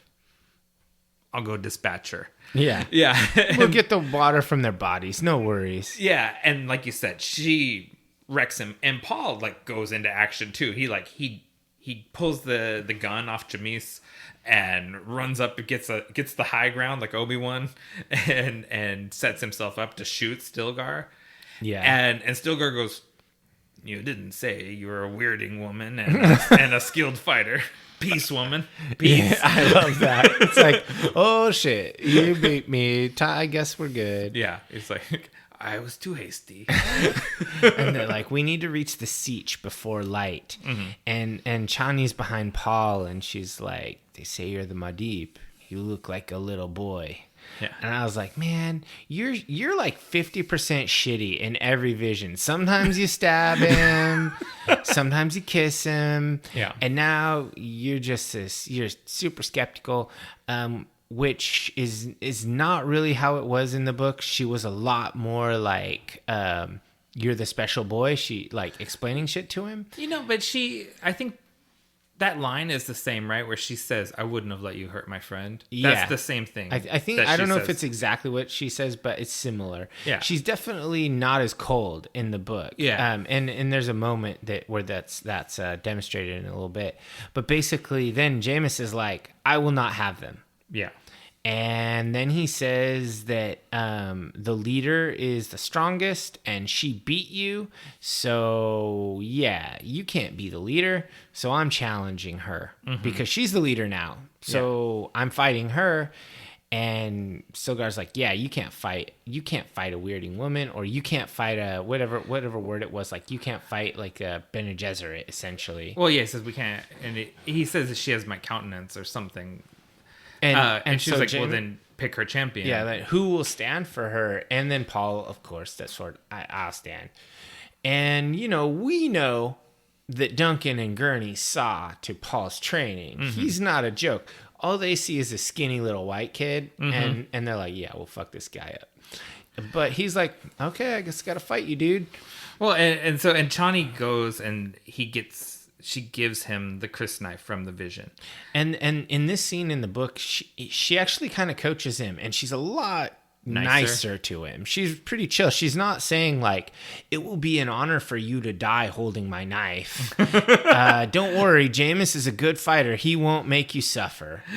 That's not how it went down in the book. It's not how it went in the book. She was a lot nicer. It was a lot more, I won't say it was love at first sight in the book, but it was a lot more love at first sight in the book. I think I like this better. I don't know. I like a classic romance. Oh. There's something about those movies where there's just like kind of an instant chemistry between characters. I kind of like that. And this isn't bad. I definitely don't see, like, I feel like Timothy has this great chemistry with most characters on the screen. I just don't see it with him and her. Oh, really? It really felt a little bit distant. I think, I don't know. To me, that reads truer, and I see her as fronting a bit more. Oh, if she were a dude, she'd be Sir Fronts a lot. Yeah, she because never stops fronting. Because I think it is, again, we're talking about like face acting and eye acting. I think she acts more love at first sight than she speaks. I think her words don't match what she's conveying through her eyes to him. Yeah, I think she definitely is way more into him than she says. She's intrigued. Yeah, she's like, okay, you're special. You're a boy I'm not related to. And then she's like, yeah, you'll die. You know? Yeah. And then they have a duel. I love this duel. And, you know, there's been some criticism in the online reviews. They thought this was kind of anticlimactic. Yeah. But I really love, like, I feel like, were you watching the same movie as me? Because, like, if you remember, Jameis is the guy in the visions who told Paul, I will teach you how to survive. Mm-hmm. And so when they square up, and Paul has the knife, and he salutes him in the traditional Atreides way, and Jameis says, may your knife chip and shatter. He's showing you the stark difference between desert culture and Atreides culture. Mm-hmm. And they fight. And, you know, spoiler alert, but Paul is a way better fighter than Jameis. Yeah. He schools him hard, but won't kill him. Jameis is no slouch, though. He's not bad, but Paul is really good. Yeah. And Paul gets, you know, as he would fight when he's training with Gurney or with Duncan, you know, when you get to the point where you could have killed the guy. You stop. Mm-hmm. And he says, do you yield? And everyone's like, whoa, we don't do that. We don't do yield. And Jameis goes harder, and Paul gets him in the kill position several times. And finally, Stilgar's like, yeah, there's no yielding. And Jessica says, he's never killed a man. Yeah. And Paul understands, well, shit, this is it. I have to do it. And he gets him in a spot, and Jameis comes at him hard. He slips the thrust and stabs him right in the kidney, takes him out. And then he basically kneels down and watches Jameis die and holds his hand as he dies. And it's really it's pretty touching. It's a really good death scene. It makes me wonder how they're going to handle this, because in the books this doesn't happen until they get back to Sietch Tabr. Mm-hmm. And Paul inherits Jameis's wife and like all of his stuff and all of that. So I wonder how they're going to work that. See, the way I remember it, and I think it is, the way I remember it, at least in the Lynch movie, is this happens here at this same point. Mm-hmm. And then when they get back to the Sietch, because, you know, like Stilgar says to him after he kills him, he says, a life for a life, you're one of us now. Yeah, you basically have to replace that dude. Right. And he doesn't get the full weight of that until he returns to the Sietch, and they're like, and here is Jameis's woman, and it's yeah. I mean, I could be remembering, but for sure, I'm wondering how they're going to do that in the following movie. Well, it's not like Paul marries her. No, it's just he's responsible. To provide. She's for now her. His ward, mm-hmm. and it's pretty interesting. I mean, but back to this scene. I mean, I loved how all the Fremen like pat him on the shoulder and give him the bro nod, like, okay, we respect you. You're a man of deeds. Yeah, and shouts to Babs Olusanmokun, who plays Jameis. Yeah, that was really good portrayal. Again, another person with just a little bit of screen time that just squeezes all the juice out of that lemon. Yeah, he just does a lot of it. Yeah. And so Jessica's like, no, take us to your smugglers and get us off planet, and blah blah blah. And Paul's like, my road leads into the desert. Yeah, Paul got the call, like was foreshadowed earlier. You don't seek leadership, you're called to it. Mm-hmm. And Paul's been called to go to the desert. And he's to cultivate desert power like his father wanted. He says you got to cultivate desert power, and this is only the beginning. And that's basically the beginning of the movie. Yeah. This is where I thought the movie would end, and it is where the movie ended.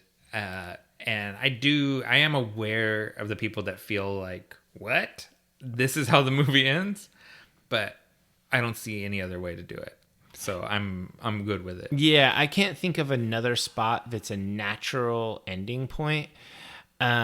This movie was essentially a tragedy. That was the structure of this movie. And so you had to end it somewhere because the revenge plot movie is the next one. Right. So it makes sense to have a sequel or maybe a trilogy, depending on how into the weeds they want to get. There was also Villeneuve talked about maybe doing this as a trilogy where they do Dune Messiah, the second book, as the third movie, because that's the end of Paul's story. Because after the second book, it's no longer about Paul, it's about Paul's son. So that would make sense. That would totally make sense. Is to make 3 movies, basically the saga of Paul Atreides, and then end it. I think Warner Brothers, who is a studio that I think makes a lot of great films and also gets in the way.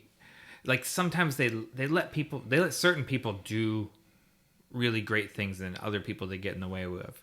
Yeah. I think Warner Brothers wants this to be Star Wars for them and would adapt every book. Just keep going and keep making Dune movies forever. I'm game for it. You know, as long as they're this good, sure. As long as Villeneuve is doing them, I'm in. I don't want to see, Dune, The Rise of Skywalker. Yeah, that was terrible. Yeah, I don't want to go there. So, I would rather have an Amazeballs trilogy or even just 2 movies than a couple of really good ones and then a bunch of really bad ones. I don't want to tread on the legacy. I hate that. But sometimes sequels are good. Yeah. Oh, no. I wouldn't say...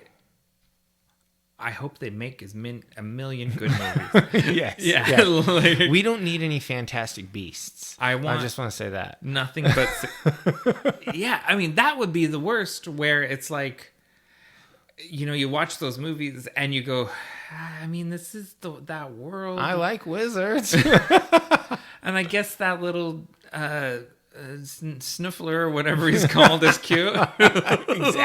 Exactly. Yeah, I don't ever want that. And it's like, oh, but that's the mouse. I liked the mouse. Yeah. So I think we're on the same page. Yeah. So let's go ahead and wrap this, and then we'll take a break and end this.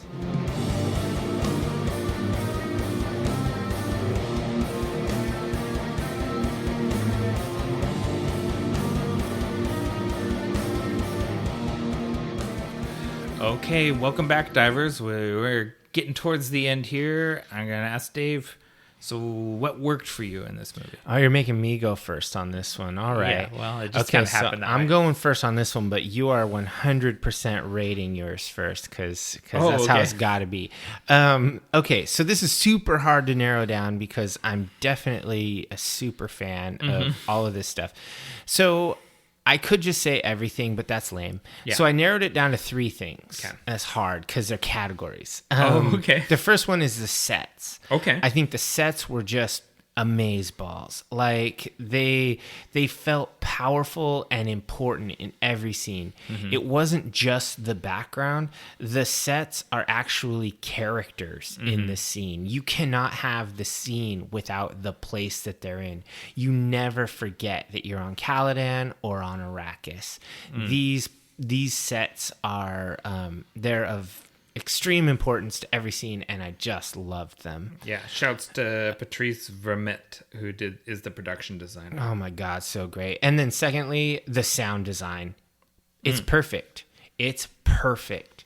I love it. Hans Zimmer, it's just so amazing. The music, the sound effects, the way they manipulate volume, they fill space in your mind with sounds. And it's so engaging. It keeps you in the movie. It keeps you drawn in. It makes you part of it. Yeah. I absolutely love the sound design. And then third, the casting. It was just so perfect. I can't think of a single character that I could actively suggest a better person for it. I'd have to do a lot of research if I were to try to improve on any of these castings. I love that the actors really poured a lot of passion into these characters, and it really shows on the screen, and when you watch the interviews afterwards, you can really tell. I'm not going to try to call out every single character that I really love, so I narrowed it down to my top 4.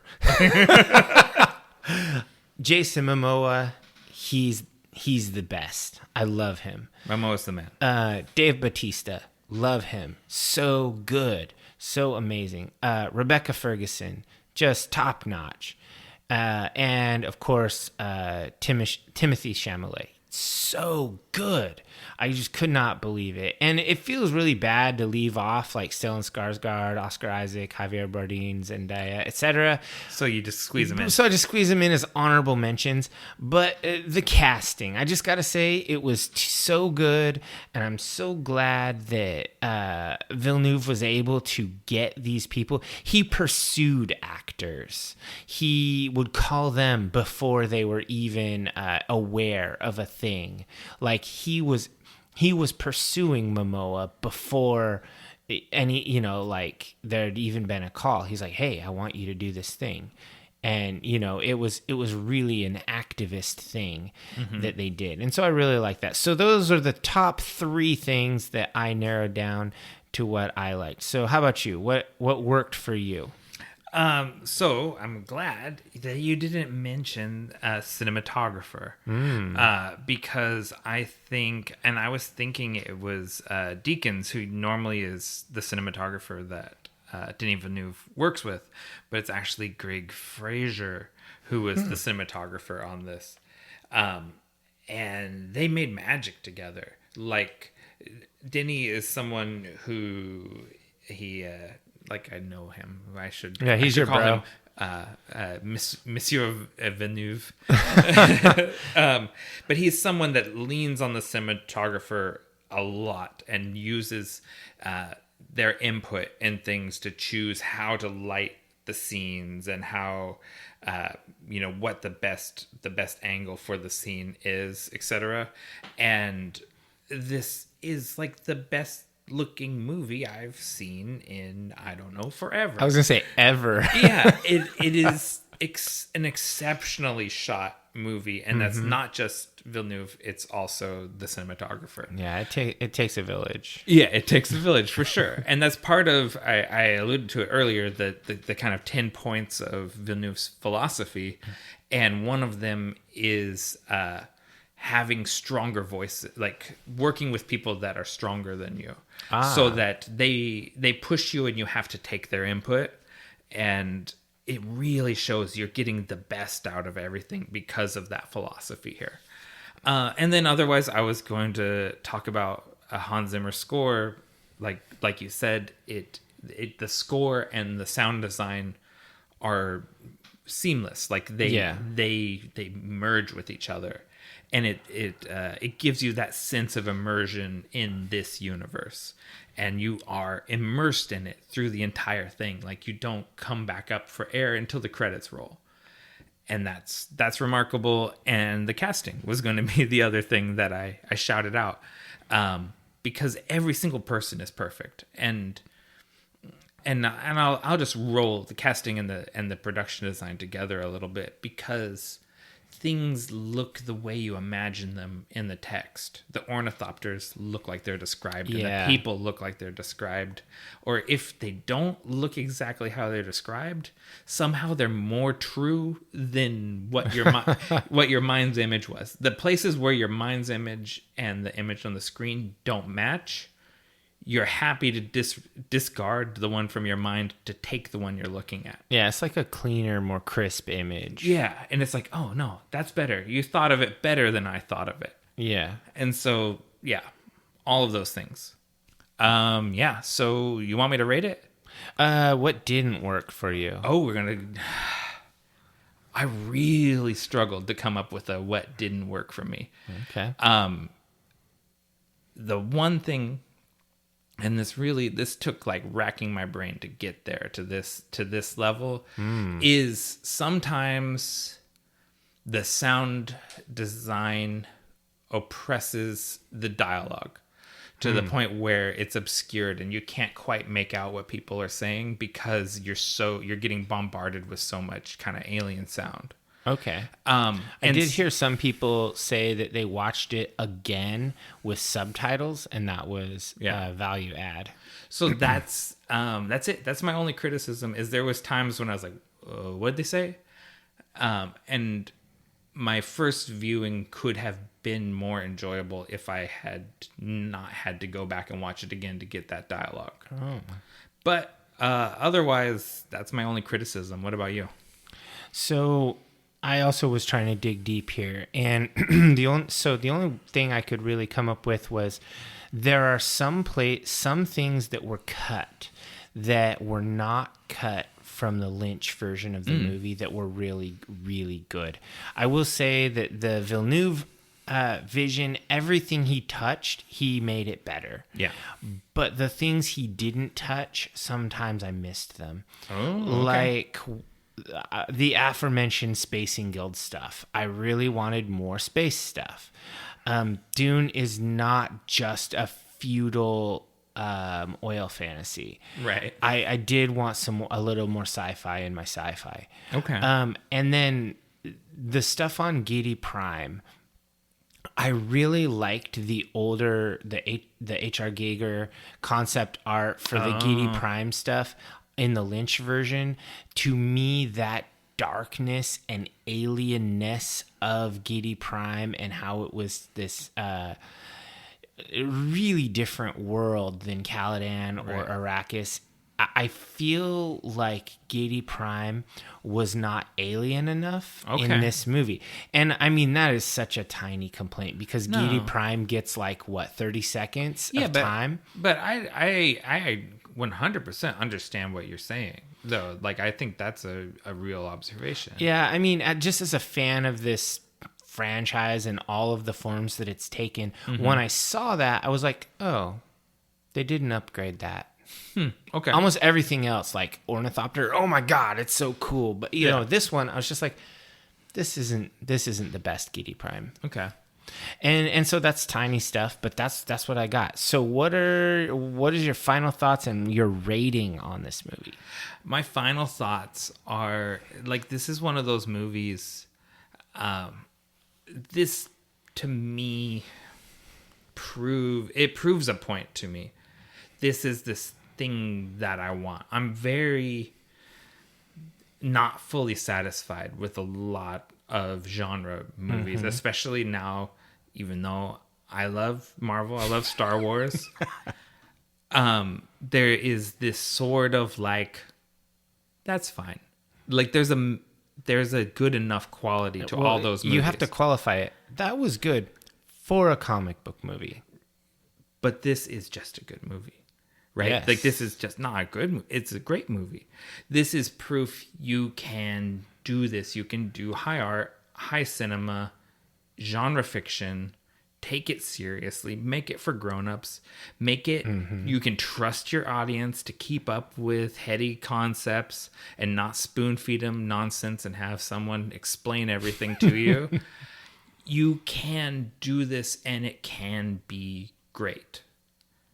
So it's a cinco, man. This is 5 stars. What's your first 5? No, it's my second. Your second. Okay. So what was your first one? Evangelion. Oh, okay.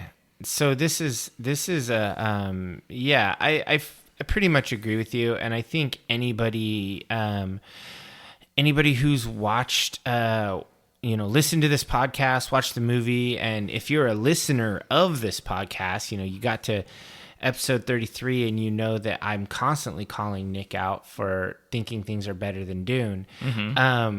I'm a super fan, and for all the reasons you mentioned, I also consider this a 5-star movie. This is the strongest 5 possible. If there's 5 and a star, 5 plus. This is instantly one of my favorite movies. Like of all movies. It's just that good. It's not just a great sci-fi movie. It's absolutely beautiful. And there's just something special about the way every character is portrayed that makes you care about every single one of them. It's just hard to say anything more. I can give you some bad news though. The online critics don't agree with us. No, some of them do. Some of them do. The consensus, though, the IMDb rating is an 8.3, which is very high for IMDb. They never love anything there. But strangely, Rotten Tomatoes critics rating is 83 as well. It's certified fresh, but it's still 83. Come on now. They've got some real stinkers above 90, just because only like 7 people rated it. Anyway, but so what's a 80 on a 5-point scale? It's a 4. It's a high 4. It's a low 4. Or no, it's like a 4.25 or 4.15. Okay. So yeah, I don't know. And then Metacritic has it as a 75, which is a weak 4 or very strong 3. Man, tough. So I don't fully agree with these guys. In fact, my notes here say the rating sites are dead wrong. This is one of my favorite movies. So there's a thing that happens sometimes when a movie comes out and it gets rated. And I mean, we call this a hot take, but there's nothing hot about this take. This take has been sitting under the heat lamp for a week. Yeah. We've been stewing on this take. Sure. Sometimes the initial reviews will evolve, especially after the second movie comes out. When this becomes a celebrated classic of the genre. Exactly. We'll check back with these ratings and watch it creep up. And everybody, these are the same people who would rate this as as an 83 or whatever. They're the same people that weren't totally in love with Empire Strikes Back because they didn't feel like it told a cohesive story. Turns out it's the best one. Empire, that's a great example because Empire was really not reviewed kindly, and it is pretty much unanimously thought of as the best Star Wars movie. So time will change those ratings. I'd put money on that. Yeah, I agree. These are only going to go up. All right, so we agree. This is our first double 5. Yeah. This is also a meta trifecta, I think. Is it? What's the subculture? Is Goth? This is Goth Star Wars? This is definitely Goth Star Wars. It's Star Wars for adults, but it's also one of those deals. This is a cinemaphile movie. This is a movie nerd movie because movie nerds are a type of nerd. Okay, if we start including cinephiles as a subculture, which fair enough, they are, a lot more things become meta trifectas. Sure, but not every movie, just because it's a movie, is a cinephile movie. Movie. Like, you could definitely say something like the Lynch Dune or even The Crow, but not The Avengers. Right. That's not a movie guy movie. That's for comic nerds. Yeah. But this is for fans of cinematography and sound design and set design and costume design. This is their shit. True, but I think Dune is pretty goth. Yeah, you called out Paul's full-length black wool top coat. Oh, that was dope. As he's out emoing on the beach. That's very goth. He's very like in his feelings, Oscar Wilde kinda. This is like the saddest of science fiction epics. It's a science fiction, it's gothic romance. It does incorporate, and it has those horror elements. Yeah. This is a gothic space opera. Yeah, I can see that. Yeah, subculture is the weakest link, but definitely our first double 5. That's amazing. Yeah. And it's the first movie that you've given a 5. I guess Evangelion's like a franchise. But that was a movie. Evangelion's a movie. Okay. That was a movie. This is better than Evangelion. Evangelion, because we're in America. America. And it's a GIF, not a GIF. So, anyway, so what are you into right now? Oh man, I had this whole thing planned out about what I was going to be into right now, and it was a bunch of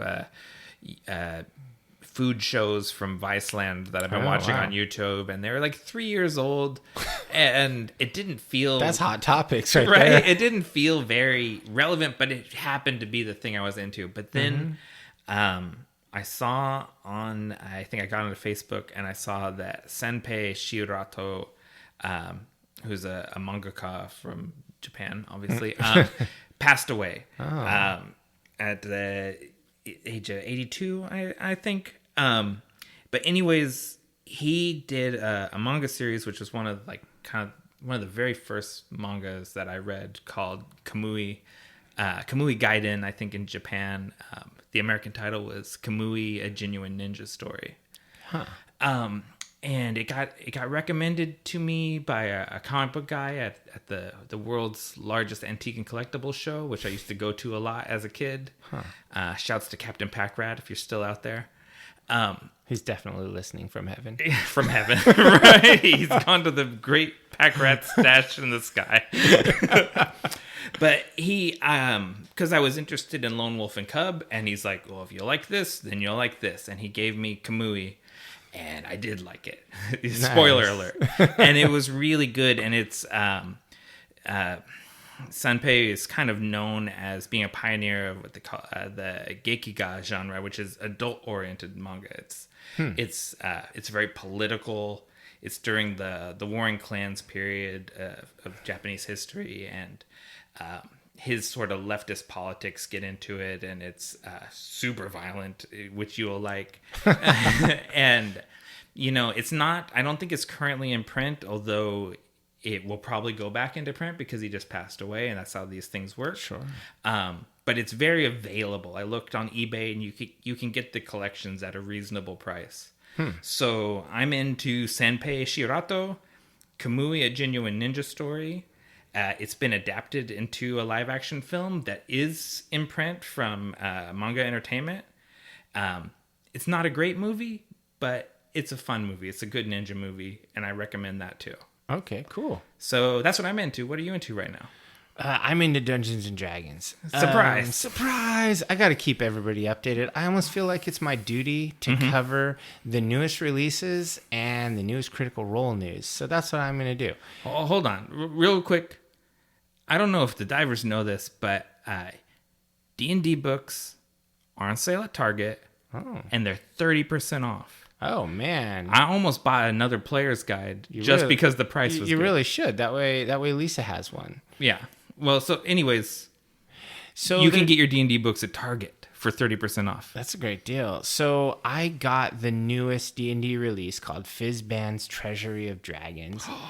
It's all about dragons. Is that upstairs? Can I just go look at it real quick? You can. It's got all subbreeds of Dragonborn. It has new, more powerful versions of Dragonborn called Draconians. They have all, how like dragons have all the age categories for every type. They introduce all the age types for like dragon turtles. They have, that's my shit. Yeah, they have every kind of Dracoform possible, like griffin-like Dracoforms and all these crazy shits. It's so fucking cool. If you like dragons, and I like dragons, Nick likes dragons too. So I love this book. It's super cool. It's inspiring me to want to run D&D at some point because I'm not right now, but I've been known to run a D&D or two. So yeah, that book is really cool. If you are a Dungeons & Dragons player, get it. If you can get the variant cover, do it. D&D does a thing that's really cool. They put out, Wizards of the Coast put out a variant art cover that's like wall-to-wall art. And it's only available at your friendly local gaming store. Nice. You cannot buy them online. You cannot Amazon it. You can eBay it if you want to pay double. Yeah, but it's not on sale for 30% off at Target Absolutely right now. Not. I went to a local gaming store and I bought it face to face on the release day. Which store? I'm not calling them out because I actually am not going to go back there. Ooh. Yeah, it's a brand new game store on the east side that I wanted to Vancouver or Portland? Vancouver. Okay. I wanted to give them a chance because they're brand new and they're literally the closest one to my house. Okay. So I was like, okay, a place I can just go to get the variant covers. That's the fastest drive.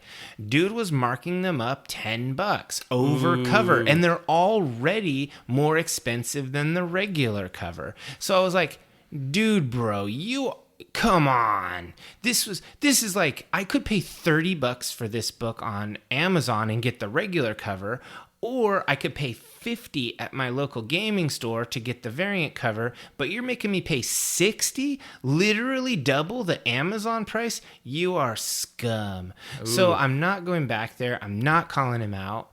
I will recommend, if you are in the Portland metro area, that you go to Guardian Games, Mox Boarding House, Fate and Fury in Vancouver, or Dice Age in Vancouver. All 4 gaming stores which have treated me great over the years, and I should not have swayed or strayed from the path of the righteous and gone to the closer place. I can drive another 7 minutes and go to the place that has treated me right.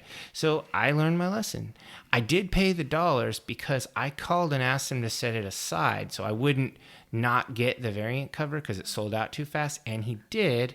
And then I would have felt like a dick not buying it because I have more honor than he does. Yeah. No, you did the right thing, and I think that is that you paid the price, and it's the final $10 he gets from you. I gained the knowledge. He could have had a customer for ever, but nope. $10, he just bought himself my absence.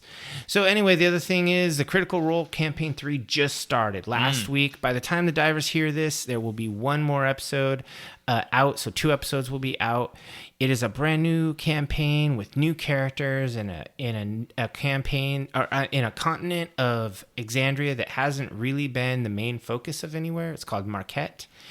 It's this really cool, diverse land with like deserts and jungles and things. If you guys remember me talking about the miniseries that happened over the summer, Exandria Unlimited, 3 of the characters from that series actually hopped into this new series. Oh, wow. Yeah. So they started at 3rd level in this series, and everyone is playing these really cool characters. There's a couple I'm not super excited about yet, but there's a couple of players that really surprised me because their characters in past campaigns have been kind of milquetoast, in my opinion. Like, for example, Marisha Ray. She's the one of the creative. I think her title is creative director at Critical Role. Her last character I did not like, and the one before in campaign 1 I thought was just kind of basic. This new character, she's playing like an undead god. She's an undead warlock to the undead patron, and she's like a friendly scary goth who doesn't realize that she's scary as fuck, so she tries to be nice. It's this really fun, interesting dynamic. I like the character a lot. There's a really cool Warforged cleric played by Sam, who is just the quirkiest ass little automaton thing. That's a character I never even would have conceived of playing a character like that. So I just want to call those 2 people out for having really fun characters. But yeah, if you have heard me gush about Critical Role and you've not been sure if you want to start up, campaign 3 just began. It's a good onboarding point, and they're doing it only 3 episodes a month this time as opposed to 4. So the last Thursday of every month they'll do for some sort of alternate content, a one-shot, etc. So it'll be easier to keep up with these episodes, and people can stay on top of things and not fall behind, because they are long episodes. So 3-hour episodes a month. Hopefully that's not too much. If you're a podcast listener and you're already at 3.5 hours, you can handle it. Have we talked about the Critical Role animated series at all? The Legend of Vox Machina? Yeah. I don't know if I've talked about it big time. It's coming out in February. I'm definitely going to talk about it excitedly by then. It's on Amazon Prime. And it's guaranteed for 2 seasons at least, but it looks amazing. Yeah, it looks really good. I watched the title animation, which I think it's been out for a while, but one of the New York Comic Con was recently, and they had a panel and they showed it, and so it kind of did the rounds on YouTube again. Yeah, and then they did like a live table read set to the animation, like a tavern scene thing. Yeah, and I thought that it looked really good. It looks like really tight. animation kind of like in that almost anime style, like Young Justice or the new Masters of the It's Universe. done by Titmouse Studios, and they're known for quality. Yeah. They do good shit. And so that anime-inspired vibe, that's intentional. Yeah. I love Venture Brothers. I'm on record about that. So Titmouse is my shit. Yeah, like all of the people on Critical Role are voice actors, and most of them got their start in voice acting through anime dubs. So if you've ever, I know you're not a dub kind of a guy. I go back. I'm fine both ways. All of them are big time in anime. Like Liam did long-standing parts on... oh man, I'm even blanking on the names. Yeah, I can't remember the names, but basically all of the Critical Role people have deep roots in anime, so that style is intentional. Okay, cool. So yeah, check out the new campaign of Critical Role, and if you're a dragon fan, get Fizzband's Treasury of Dragons. All right, you ready? Give them the call to action. All right, subscribe to us on your favorite podcatcher and rate us generously. A 5-star review costs you nothing, but means everything to us. New episodes of Nick and Dave Deep Dive the Metaverse come out the 1st and 15th of every month, and you can find us on all social media platforms across the Metaverse as Deep Dive the Meta. We are on Facebook because you are. We don't want to be there. We're on Instagram because we actually like it, but we're on Pinterest because I'm stubborn and I like our Pinterest boards. Me too. Well, I guess this is really goodbye. Don't say goodbye. Say good journey.